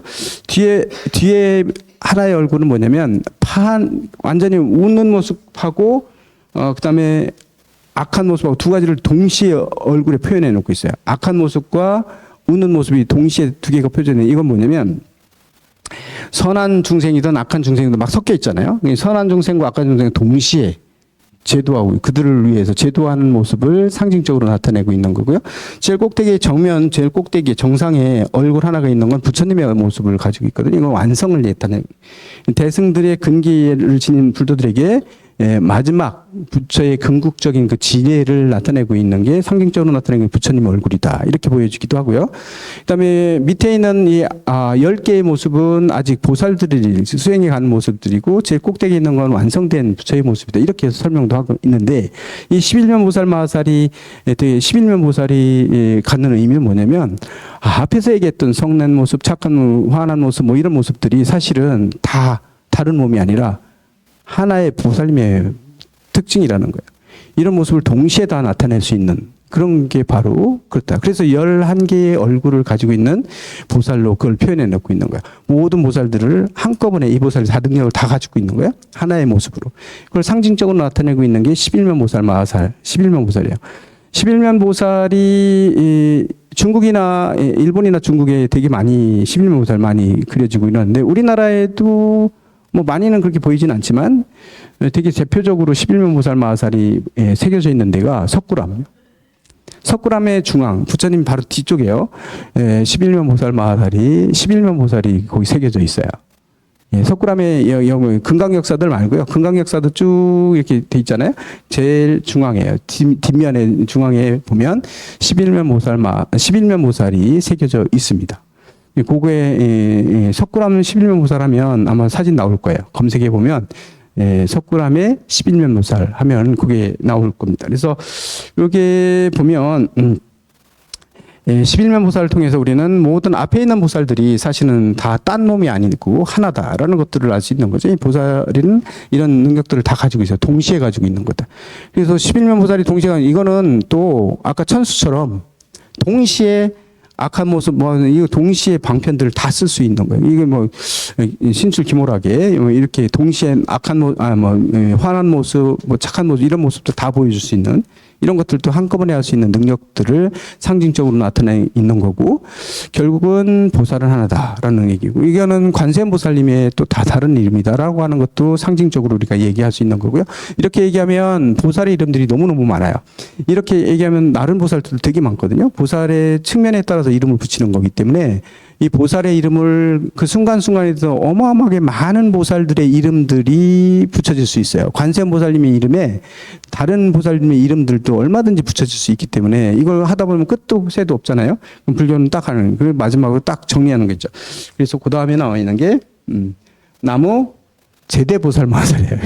모든 큰 보살 마하살, 제대보살. 그냥 퉁쳐서 한번 딱 치는 거예요. 그 밖에도 많은 보살 이름으로 불려질 수 있어.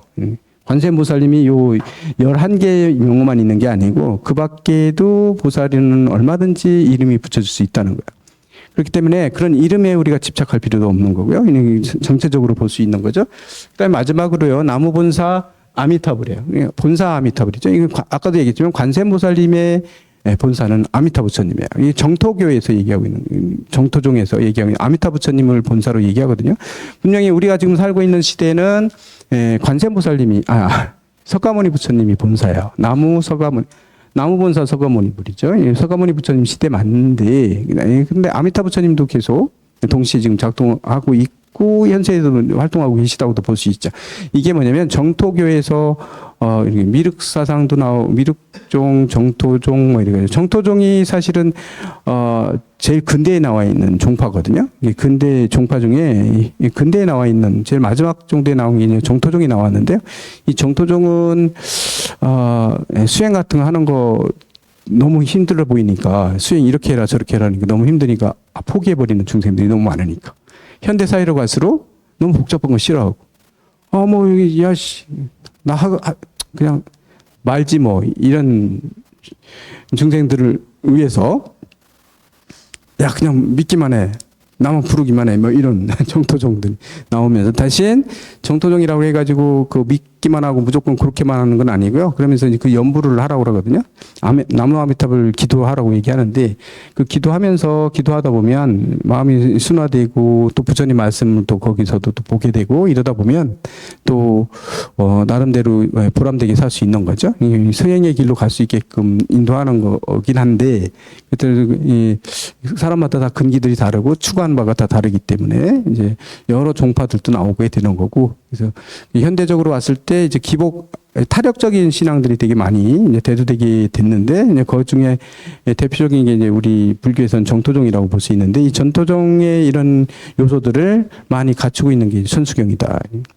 하지만 정토종의 그거를 갖추고 있기 때문에 이게 타력적으로 그냥 무조건 믿으라고 이런 힘을 가지고 있으면 믿으라는 의미보다는 우리 조계종에서 아니면 한국 불교에서 이 천수경 계속 그런데도 불구하고 계속 읽고 계속 우리가 낭송하고 하는 이유는 결국 그런 의미가 더 많이 있는 거예요. 우리가 관세음보살이 되자는 거죠. 이런 모습들을 가지고 우리가 이렇게 실천에 옮기고 이렇게 살자. 관세음보살로도 살아가자라는 의미가 더 강하기 때문에요. 그런 의미에서 이제 천수경이 계속 천수경들이 많이 독송되고 있는 거다. 무조건 타력적으로 막 이런 쪽으로 있다면 그런 거라면 당연히 이거를 거부하겠죠. 그런데 그렇지 않고 천수경 많이 하는 건 사실 그 안에 보면 우리가 이게 어떻게 살아야 되는지 아니면 관세음보살로 살아야 되고 우리가 실천하고 옮겨야 될 그런 상황들을 이런 관세음보살을 통해서 표현해내고 있는 거다. 그런 것들을 좀 캐치해야 된다. 이런 의미에서 얘기하고 있습니다. 오늘 여기까지 하고요. 다음 시간에는 신묘장구 대다라니는 저희가 그냥 안 보고 넘어갈 거예요. 제일 중요한 거지만 안 보고 넘어갈 거예요. 왜냐하면 그거는 해석하기도 그렇고 우리가 그걸 다 할 수도 없는 거라서 다만 그렇게 하고 그 다음 다라니 그 대다라니 다음 문장이 사방찬부터 나올 건데 그 사방찬부터 다음 시간에 거기부터 다라니에 대해서 잠깐 얘기하고 거기에 대한 내용들을 같이 보도록 하겠습니다. 오늘 이만 끝내죠.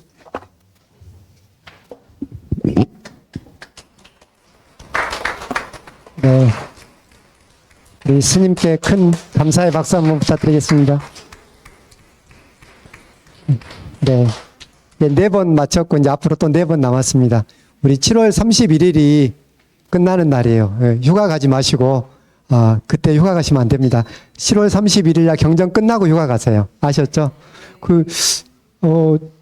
제가 계속 진행을 하다 보니까 단장님이 한 번도 마이크를 잡아본 적이 없어요. 갖고 뒤에서 맨날 공양주만 하고 그래서 앞으로 나오셔서 좀 인사 말씀 한마디 좀 해주세요. 우리 그래도 한마디 좀 해주십시오. 왜냐하면 한 번도 뵙지를 못해서 앞으로 좀 2분만 인사 듣고 식순하겠습니다. 네? 네? 네? 지난주 했어요? 그래요? 그러시구나. 네. 네. 후원의 날까지 끝나버리니까 이제 너무 심심해요. 가지고. 재미도 없고. 네.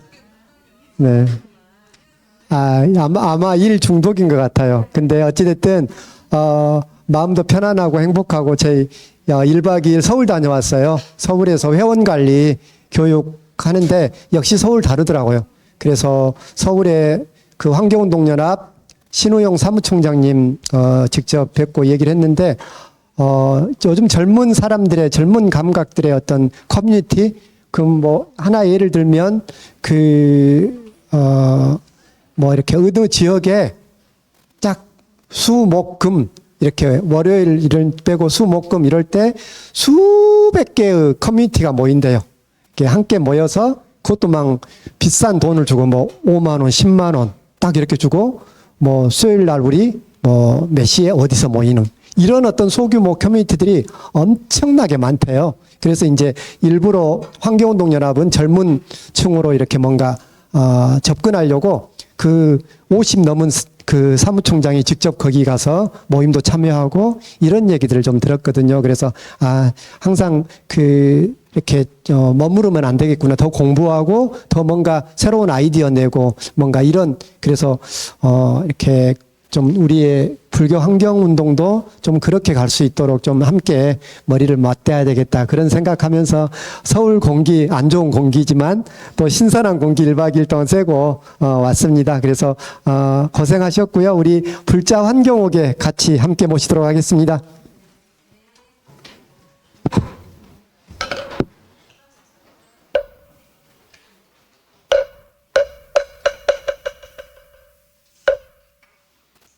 불자 1. 천지자연이 존중하는 2. 경제에 대한 중에